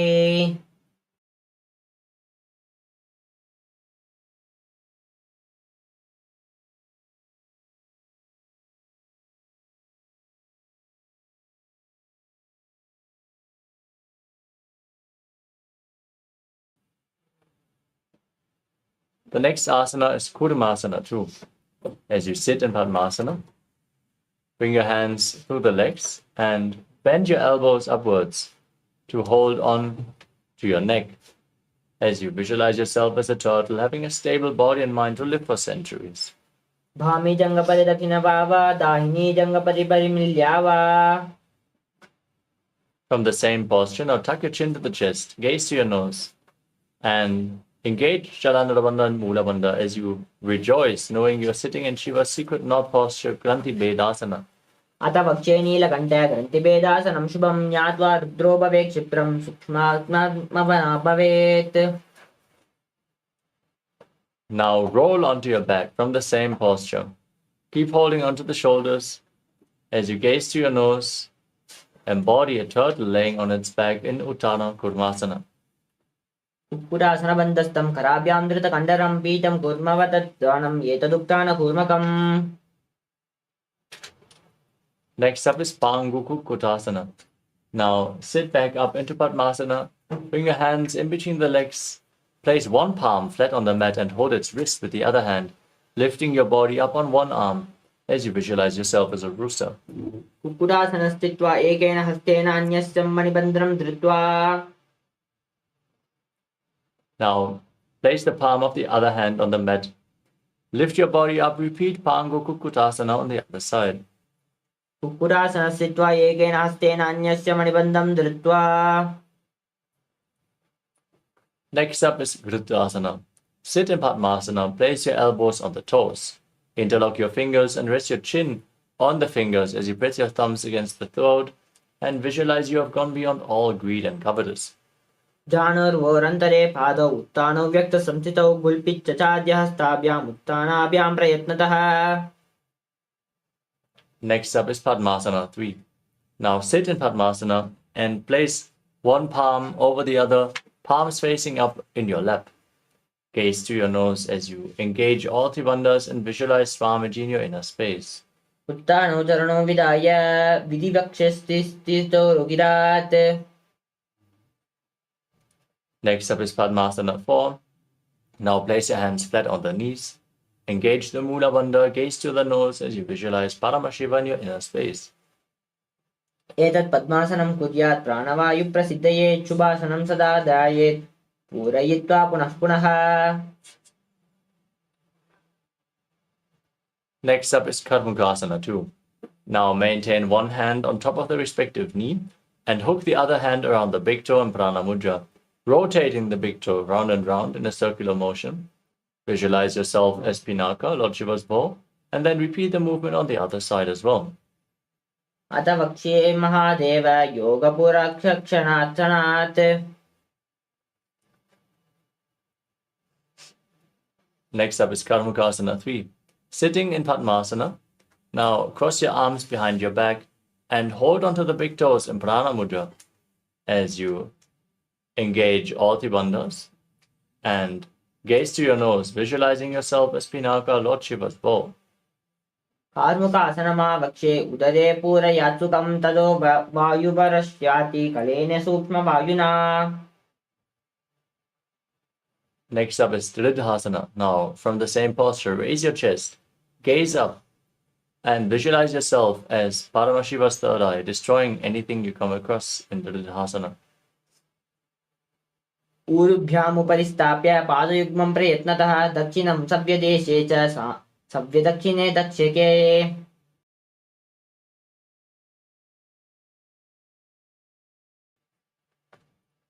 Next up is Nagarasana.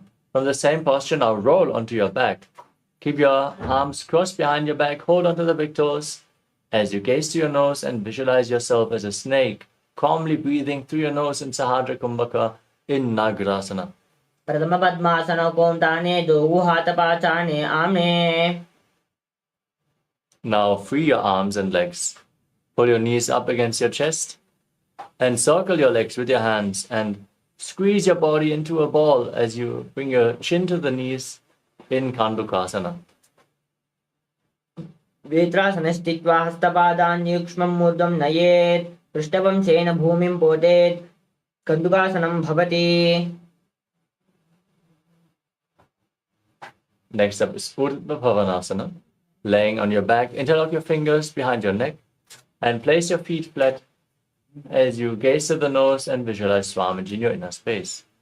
प्रथम सूढ़ करावे गोड़ा उभय रासे मिलावे गुल्पा माहिले अंगुष्ठ दोई करे एक ऐसे मेले रेसोही. Next up is Marakata Pitasana. Now bring your hands underneath the heels, palms facing up, and then push your hips up high.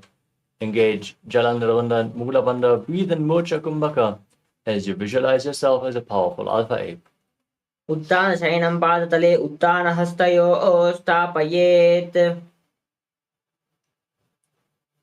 Next up is Uttana Shikipitakasana. Bring your hands to the lower back, keep your hips raised, and then extend your legs. Point the toes as you gaze to the nose. Visualize Swamiji in Uttana Shikipitakasana. जंगो रुभ्याम्बलेन चेत् उत्तानशिके पीठकम् अपरमत्त प्रकौर्वीत भुक्ते प्रव्यजितेन्द्रियः. Next up is Narakasana. Now raise your legs and hips up. Point your toes upwards as you keep your arms flat on the ground for support, visualizing yourself blissfully traversing through Naraka Loka unscathed. ग्रीवाखण्डेन भूमिं स्तम्भ पादाग्रद्वयम् ऊर्ध्वमुत्तरेत् नरकासनं भवति.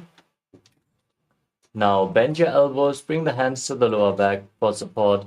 Straighten your legs. Slowly lower and angle them, engaging your core intensely as you visualize yourself as a boat crossing the ocean of samsara in Tiryan-naukasana. नौकावत् ऊर्ध्वं पादाग्रद्वयं नयेत् तिर्यन्नौकासनं भवति. Next up is Vajrasana. Now bring your hands back to the ground, straighten your legs up. Be stable like a flagpole as you visualize yourself as the Kailasa flag, respected across all nations in Vajrasana. तिर्यां नौकवद्ग्रीव पृष्ठकूर्परैः भूमिं स्तम्भ. Now lower your body down flat to the mat. Keep your hands by the side of your body in Mritasana. Palms facing up, unclutched from any movements internally or externally. As you perform the Shakti Charan Mudra, forcefully pull the Kundalini Shakti up along your spine from Muladhara to Sahasrara Chakra. Relax as you visualize your body is dead and Swamiji, the Supreme Pontiff of Hinduism, is liberating you. Internally chant Om Nityananda Paramashivoham. Uttanam Shavavadbhumau Shayanam tu Shavasanam Shavasanam Shramaharam Chitta Vishranti Karanam.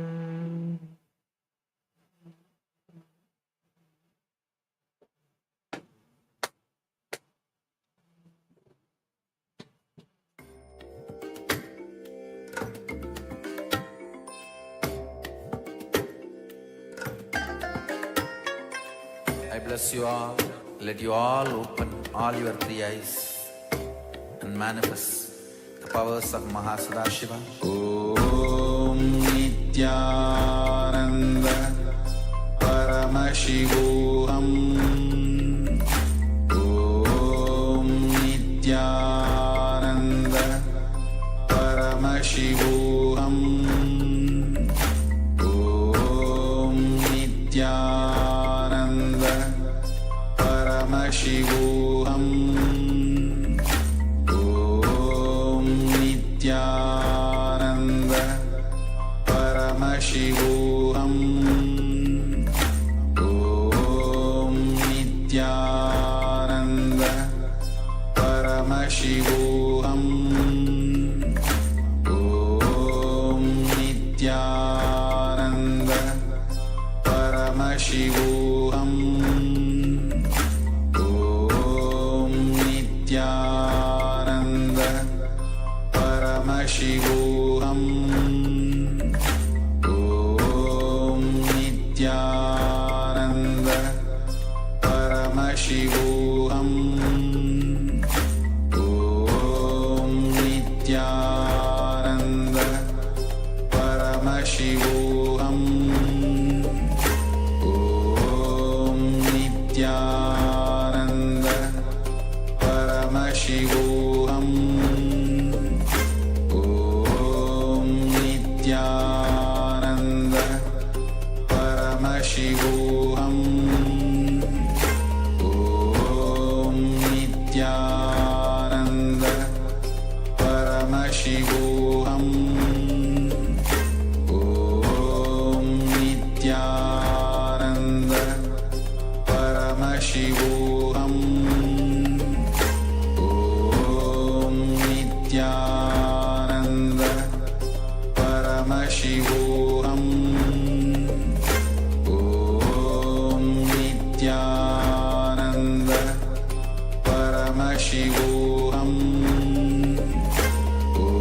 Now slowly return to your physical body.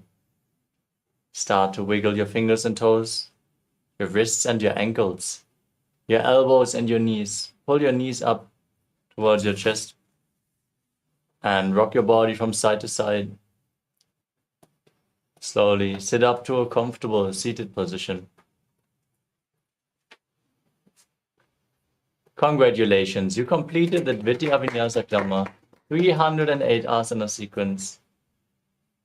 With this, we come to the conclusion of today's Nityananda Yoga session. Thank you all so much for joining. Stay tuned and manifest the powers of Paramashiva, as next up is going to be the power manifestation session. With this, let us now conclude this session as we all sit straight with the head, neck and spine in a straight line, the hands in Namaskara Mudra. Visualize Swamiji as we chant the Purna Mantra. Om Purnamadav Purnamidam Purnat Purnamudakshate Purnasya Purnamadaya Purnamevavashishyate. Om Shanti Shanti Shantihi Harihi Om Datsat Sarvam Bhagavachi Nityananda Paramashiva Padukarpanamastu. Om Nityanandam. Thank you all, Nityanandam.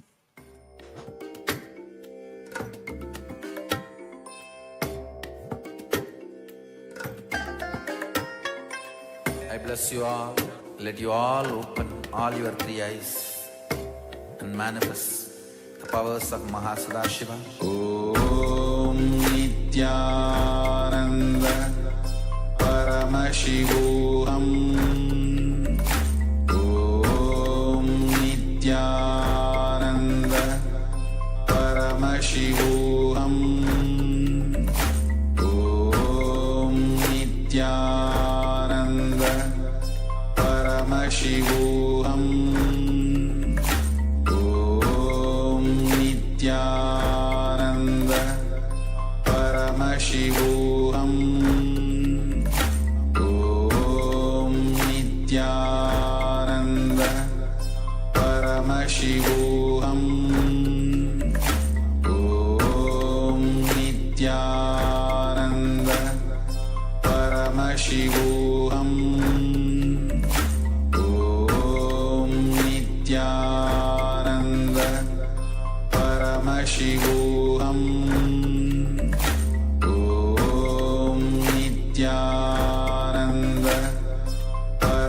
Paramashivoham Om Nityananda Paramashivoham Om Nityananda Paramashivoham Om Nityananda Paramashivoham Om Nityananda Paramashivoham Om Nityananda Paramashivoham Om Nityananda Paramashivoham Om Nityananda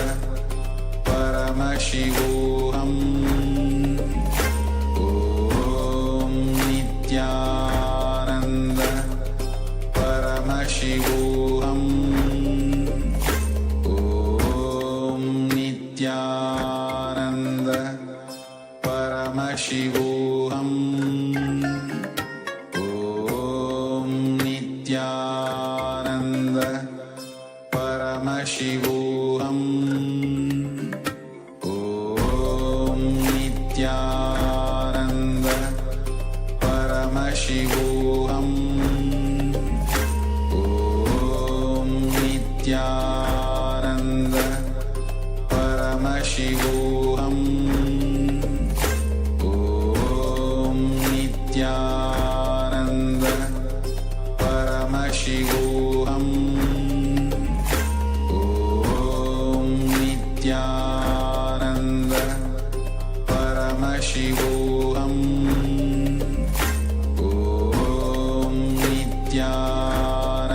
Nityananda Paramashivoham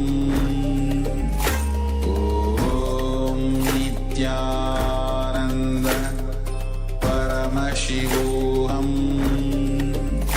Om Nityananda Paramashivoham Om Nityananda Paramashivoham Om Nityananda Paramashivoham सुखदं केवलं ज्ञानमूर्तिं द्वन्द्वातीतं गगनसदृशं तत्त्वमस्यादिलक्ष्यम् एकं नित्यं विमलमचलं सर्वदी साक्षिभूतं भावातीतं त्रिगुणरहितं सद्गुरुं तं Namami. I welcome all the participants and viewers to this power manifestation session.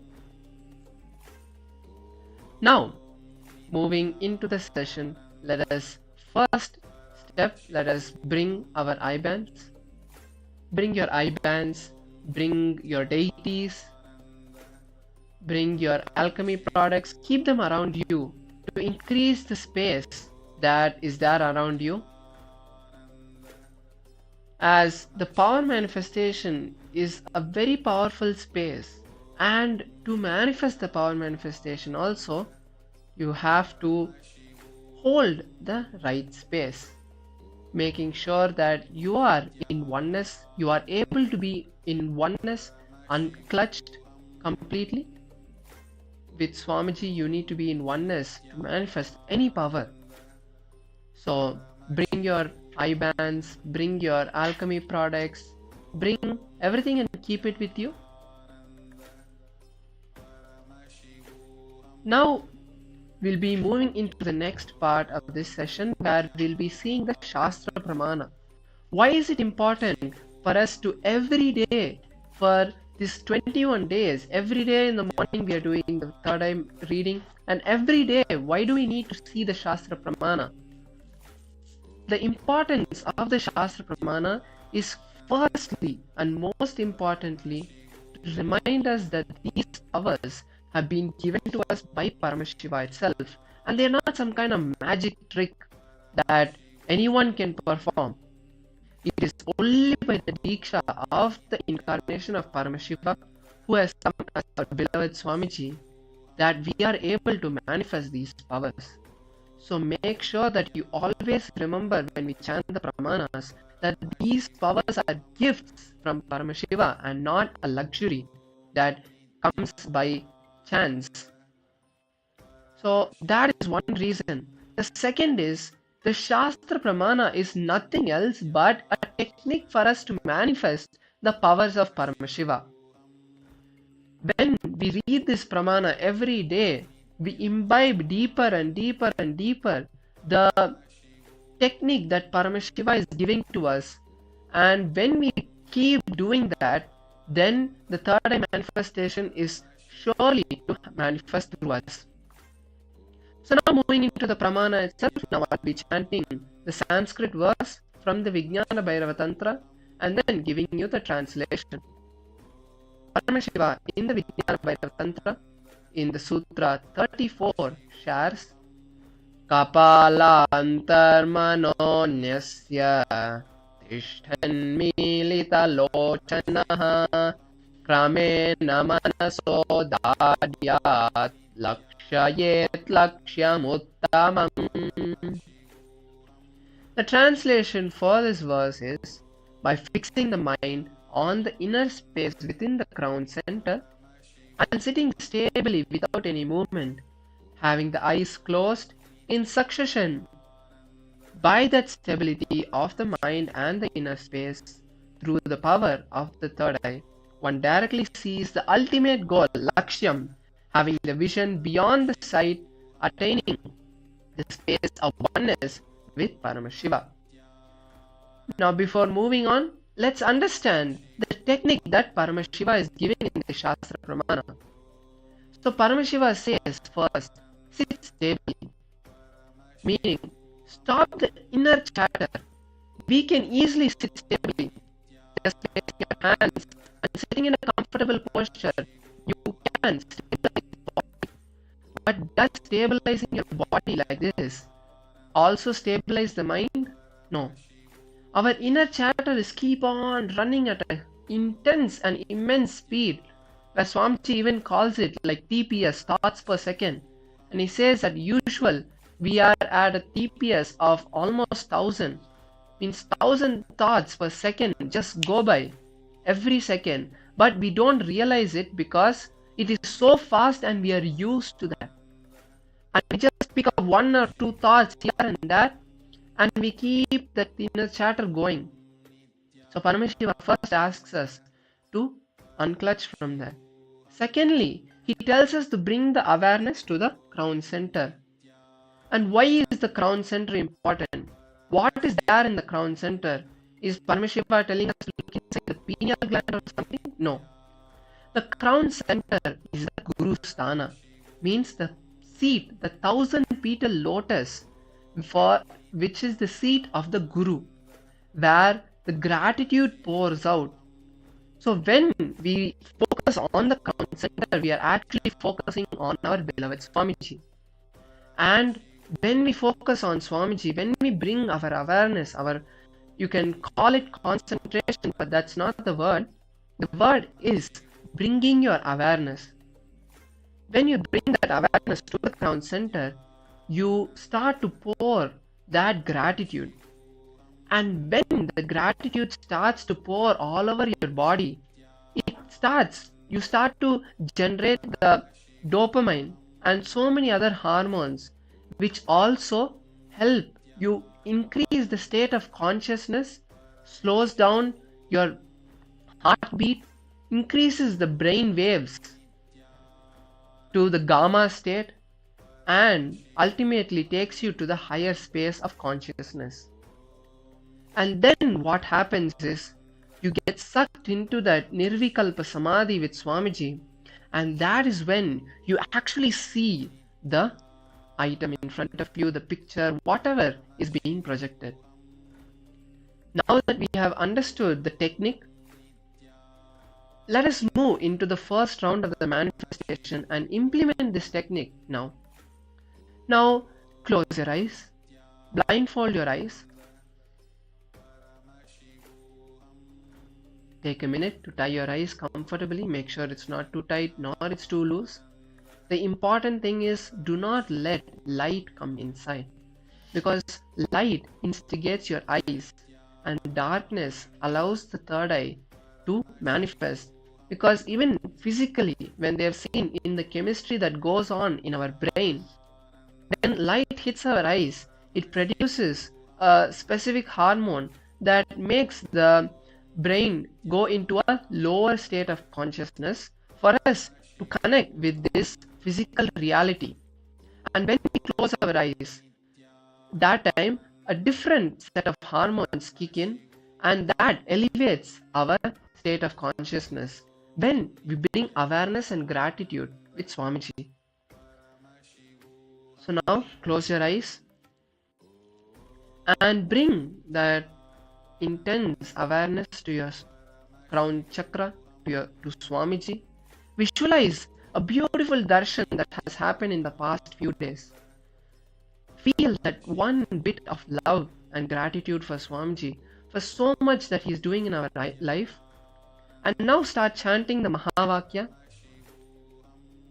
Om Nityananda Paramashivoham. Intensely chant it from your navel. Om Nityananda Paramashivoham.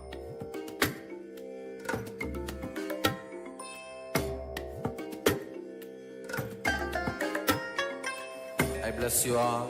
Let you all open all your three eyes and manifest the powers of Mahasudashiva. Om Nityananda Paramashivoham. Om Nityananda Paramashivoham. Om Nityananda Paramashivoham. Om Nityananda Paramashivoham. Om Nityananda Paramashivoham. Om Nityananda Paramashivoham. Om Nityananda Paramashivoham. Om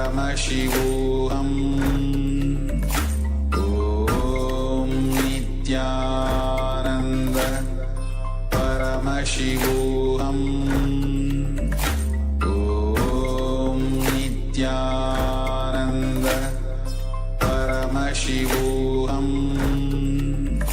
Om Nityananda Paramashivoham. Om Nityananda Paramashivoham. Om Nityananda Paramashivoham. Om Nityananda Paramashivoham. Now, slowly, very slowly, open your eyes. Now, as you slowly open your eyes, bring awareness back to this world.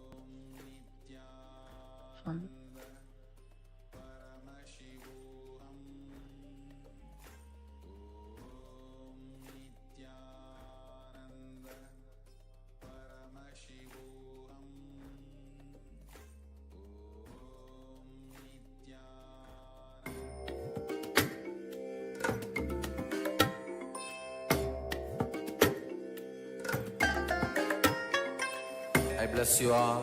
Let you all open all your three eyes and manifest the powers of Mahasudashiva. Om Nityananda Paramashivoham.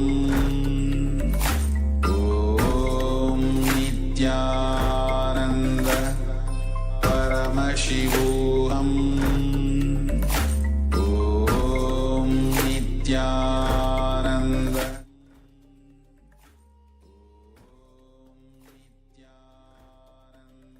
Now we'll be moving to the next step, where now take a minute to write down everything.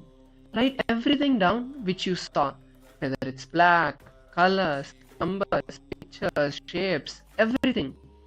Do not leave any detail, because that is the most important thing. When we leave out the details is where we actually miss the manifestation. So writing down the details is most important. Now let's take 2 minutes to write down.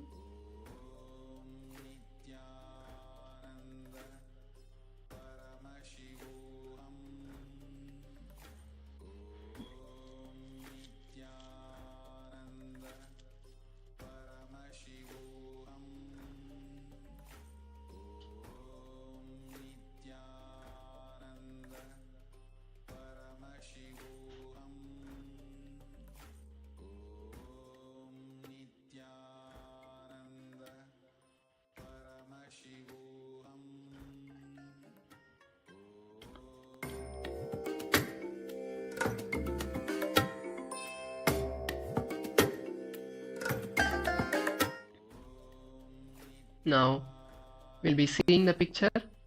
So it's the beautiful number 10, which is written in gold, and the nice font, kind of fat font, and a gray maroon background. So this is the number, picture, color, everything that you have seen. So whatever you have written down, now take a look at what is shown and what is there. Even if the colors are similar, numbers are similar, everything, just circle them out, take a picture and post it in social media, because the more you share all of this outside is the more you establish in yourself. You're not doing this sharing for anybody. You don't need to call anybody. This sharing is for you. And when you share this with the world, you declare again and again and again saying that I am Paramashiva, and you establish that strong and firm cognition inside you. Now moving to the next round. Again, let's manifest one more round. And not only this third eye reading, don't just try to see when your eyes are closed.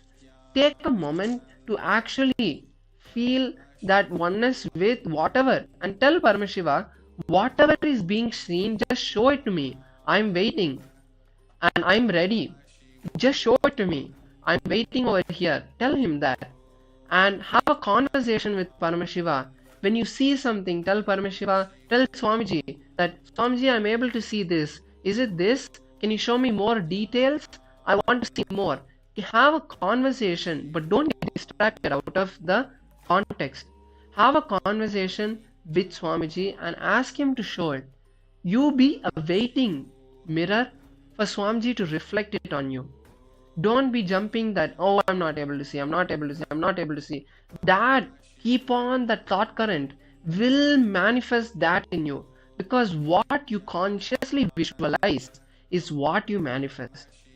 Whether it's in the external world as wealth, career, or relationships, or it is in the inner world where you're manifesting the powers, you holding the context that I can and I am manifesting now, not I am going to, but now I am manifesting is important.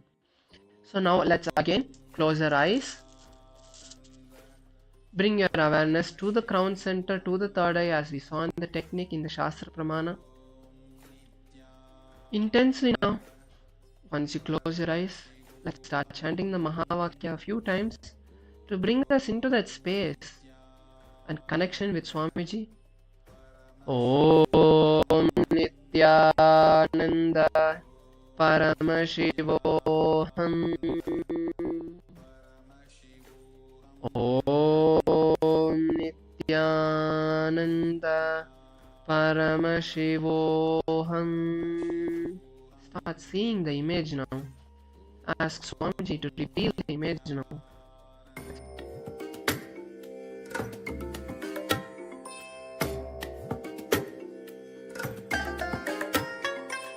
I bless you all. Let you all open all your three eyes and manifest the the powers of Mahasudashiva. Om Nityananda Paramashivoham. Om Nityananda Paramashivoham. Om Nityananda Paramashivoham. Om Nityananda Paramashivoham. Om Nityananda Paramashivoham. Om Nityananda. Slowly, very slowly open your eyes. Now, as you slowly open your eyes, take your pen or your phone and start writing down, start typing whatever you saw. Again, quickly pen down or write down whatever you saw.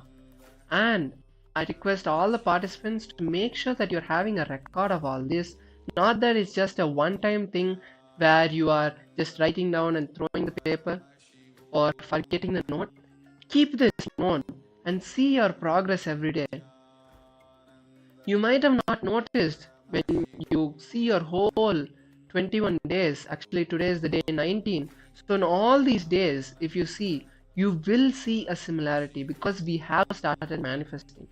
Just because of various things like our thought currents, our self-doubt, our conditioning, strong conditioning that, oh, we can never manifest, we cannot see without our eyes, and the thought currents and the toxins mainly that block our manifestation. But you will see you have started manifesting. So now write down. Let's take a minute and quickly write down whatever we saw.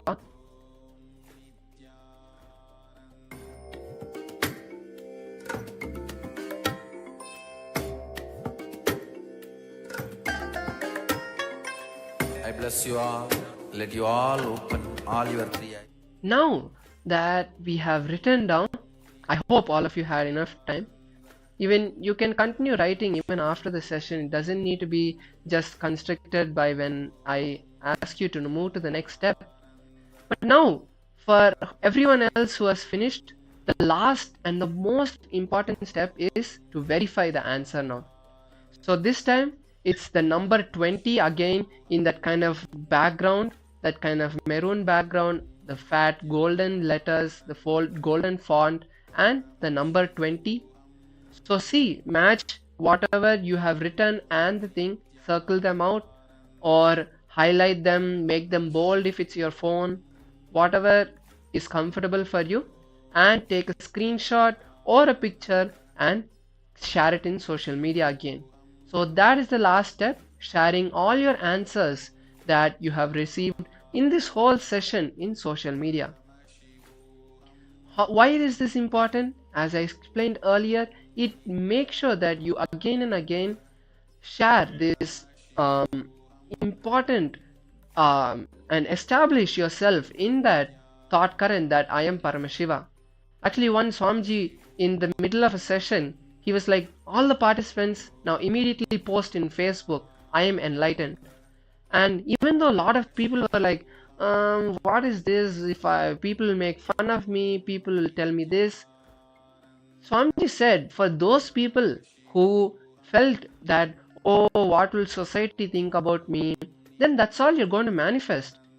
For those who just outrightly post without any feeling, just Swamiji has told me, and this is my chance to share to the world and declare to myself that I am Paramashiva.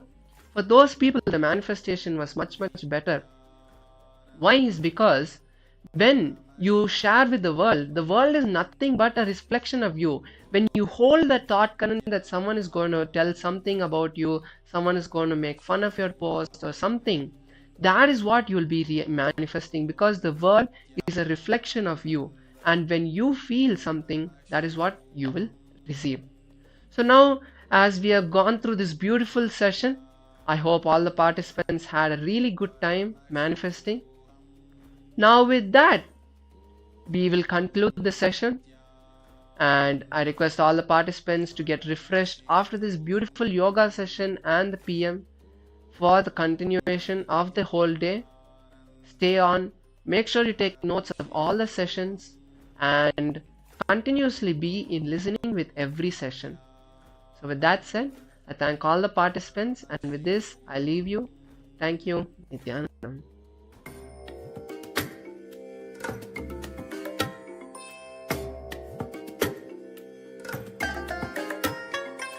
I bless you all.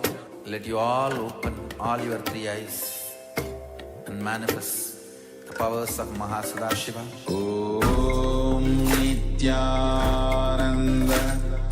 Paramashivoham. Om Nityananda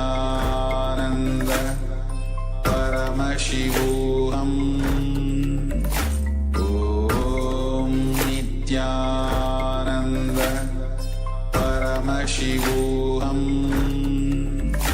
Om Nityananda Paramashivoham. Om Nityananda Paramashivoham. Om Nityananda Paramashivoham.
नित्यानन्दं परमसुखदं केवलं ज्ञानमूर्तिं द्वन्द्वातीतं गगनसदृशं तत्त्वमस्याधिलक्ष्यम् एकं नित्यं विमलमचलं सर्वधी साक्षिभूतं भावातीतं त्रिगुणरहितं सद्गुरुं तं Namami.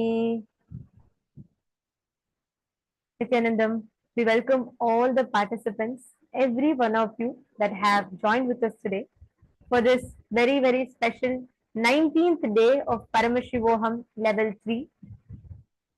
Today, I can't even believe it's already been 19 days since we have started the Paramashivoham program. How has the journey been so far with all of you with the Paramashivoham program?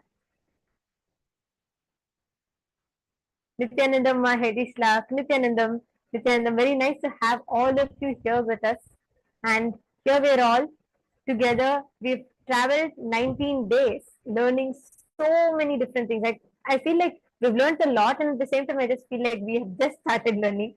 So we have understood about the genesis of our identity, vertical time zones, parallel universes, how to harness the power of the God particle inside of us. And we've learned about Ajayatvam, invincibility, or how to be your own boss, how to become a leader, how to not get overwhelmed by life, how everything in life is inauspicious. We've learned about death, overcoming the fear of death. And we've learned about the 36 tattvas. We've learned about how to break free from delusions, how delusions form, and how to liberate yourself from delusions. Today, on the 19th day, we are going to be learning about one of the most important aspects of life, where we see how everything in life around us, everything that we see as reality, is a manifestation of our inner space. We've learned this so many times. We've learned this different ways that Swamiji has revealed this truth to us. Today we are going to learn how can you alter that. End of the day, whatever said and done, life is with people, right? Whether your job, whether you're in, even your enlightenment, even your relationships, your happiness, your money, your health, everything is dependent on someone or the other. It's people. Life happens outside. Life happens with others. And especially in the world that we all live in, it's more and more important that we learn how to have good relationships with people. This is something that we all strive to do, right? Whether it's in the workplace with the colleagues or subordinates, or whether it is in relationships, or whether it is keeping up with your professional commitments. Any aspect of life, to anyone, the people who support you personally, the people who support you in your career aspect, people who support you financially, it's important that we maintain good relationships with every one of them. Today, we are going to be learning what is that fundamental construct we need to have to be able to have successful relationships in life. Tomorrow, we are going to be learning about how to master the happily ever after relationships. But today, we are going to be learning about the base of how you need to, what is it that you need to have to build a successful relationship? How do you maneuver yourself through these relationships without conflicts? If conflicts come, how should you deal with it? If there are struggles, what should you do to overcome that struggles? We are going to be learning about all of them in today's program.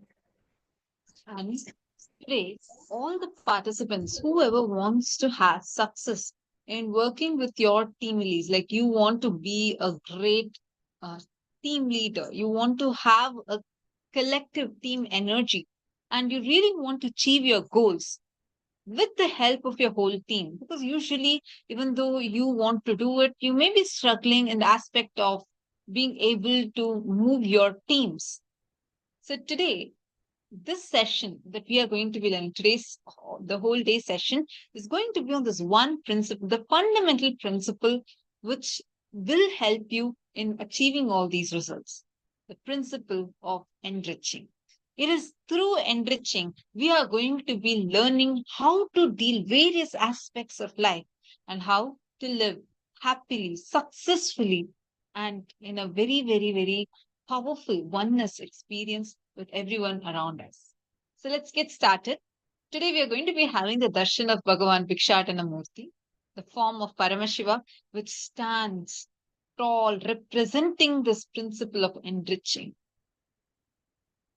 We are going to be learning about what is Tapoloka, what is Tapas, and what is Tapoloka. What is enriching? How to build more and more oneness based relationships with enriching, and how to bring completion within yourselves and others. Let's learn these now. The first session we are going to be entering into is a session on Tapoloka.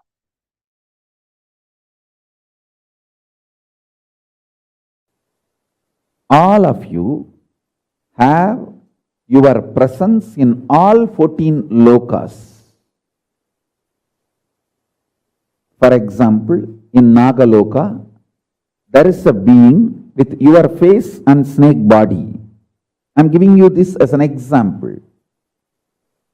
In Tapoloka, there is a rishi with your face and the body of the rishi, tapasvi. I will give you one more example. In all 14 lokas, you have your bank account opened. If you are intense in your tapas, in your Tapoloka account, you have $1 million.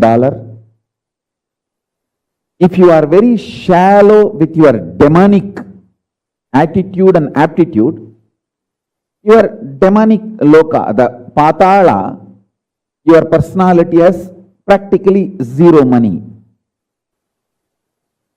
You have the freedom to strengthen any of this identity in this 14. You have a freedom to strengthen or weaken any of these 14 identities. You can be demon if you continuously come to powerful conclusions that demonic qualities are the best to succeed in this world. If you come to this conclusion again and again and start acting on this conclusion, be very clear, you are strengthening your demonic identity and you start planning your future in Patala, the Asura Loka. If you come to the conclusion, very dharmic way of living, win-win, will always be the best strategy.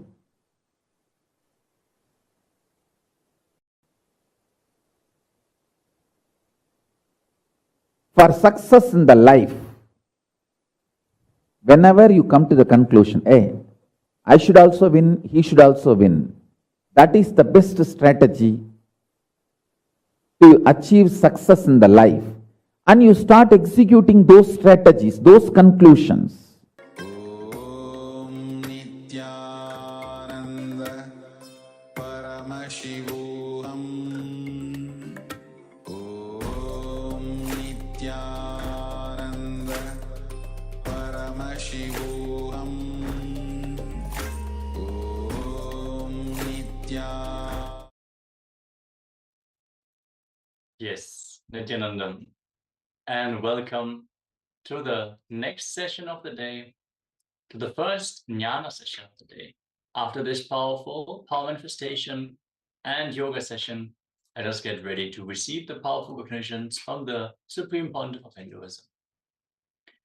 Let's all now sit straight with the head, neck, and spine in a straight line. Join our hands in Namaskara Mudra. Close your eyes, take a deep breath, visualize Swamiji as we chant the Satguru Vandanam. Nityanandam Paramasukadam Kevalam Jnanamurtim Pandvatitam Gagana Sarvacham Tattvamasya Ekam Nityam Vimalamachalam Sarvadi Sakshi Bhutam Bhavatitam Trigunarahitam Sadgurum Tam Namami. Yes. Today, we are going to learn all about karma. Let's start into the first round and learn what is karma.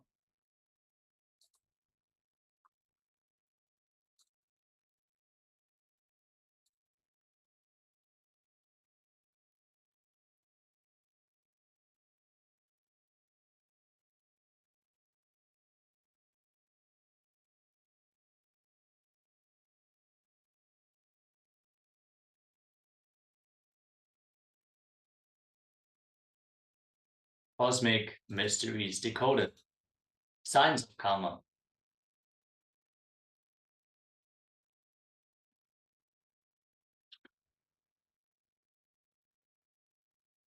The outline of this course. In the center is the science of karma. All you wanted to know. Foundational concepts. Reinventing thought current. Physics, chemistry, and biology of karma.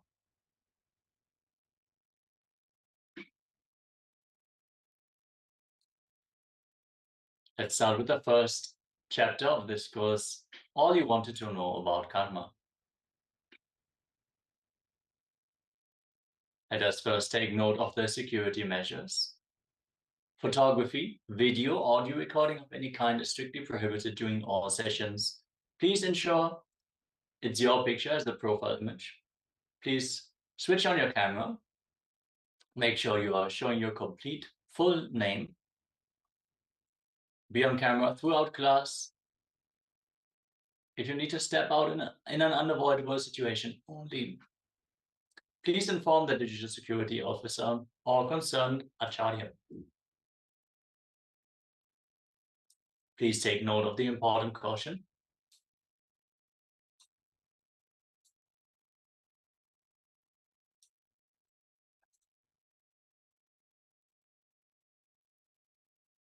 Now, what is karma? Many would have heard the word karma. Each one has some understanding of what it is based on, what one has read in books or heard from others. Karma needs to be understood clearly because it is the basis of the cycle of life and death. It is the basis of blissful living.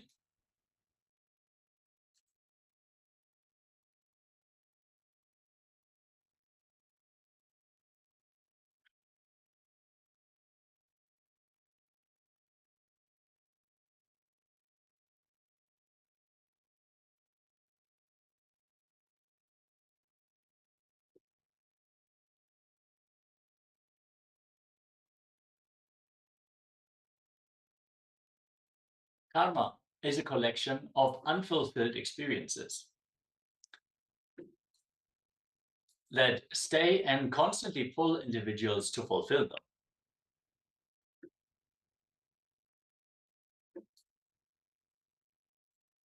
Unfulfilled experiences reside in us because one did not do certain actions with intensity and depth.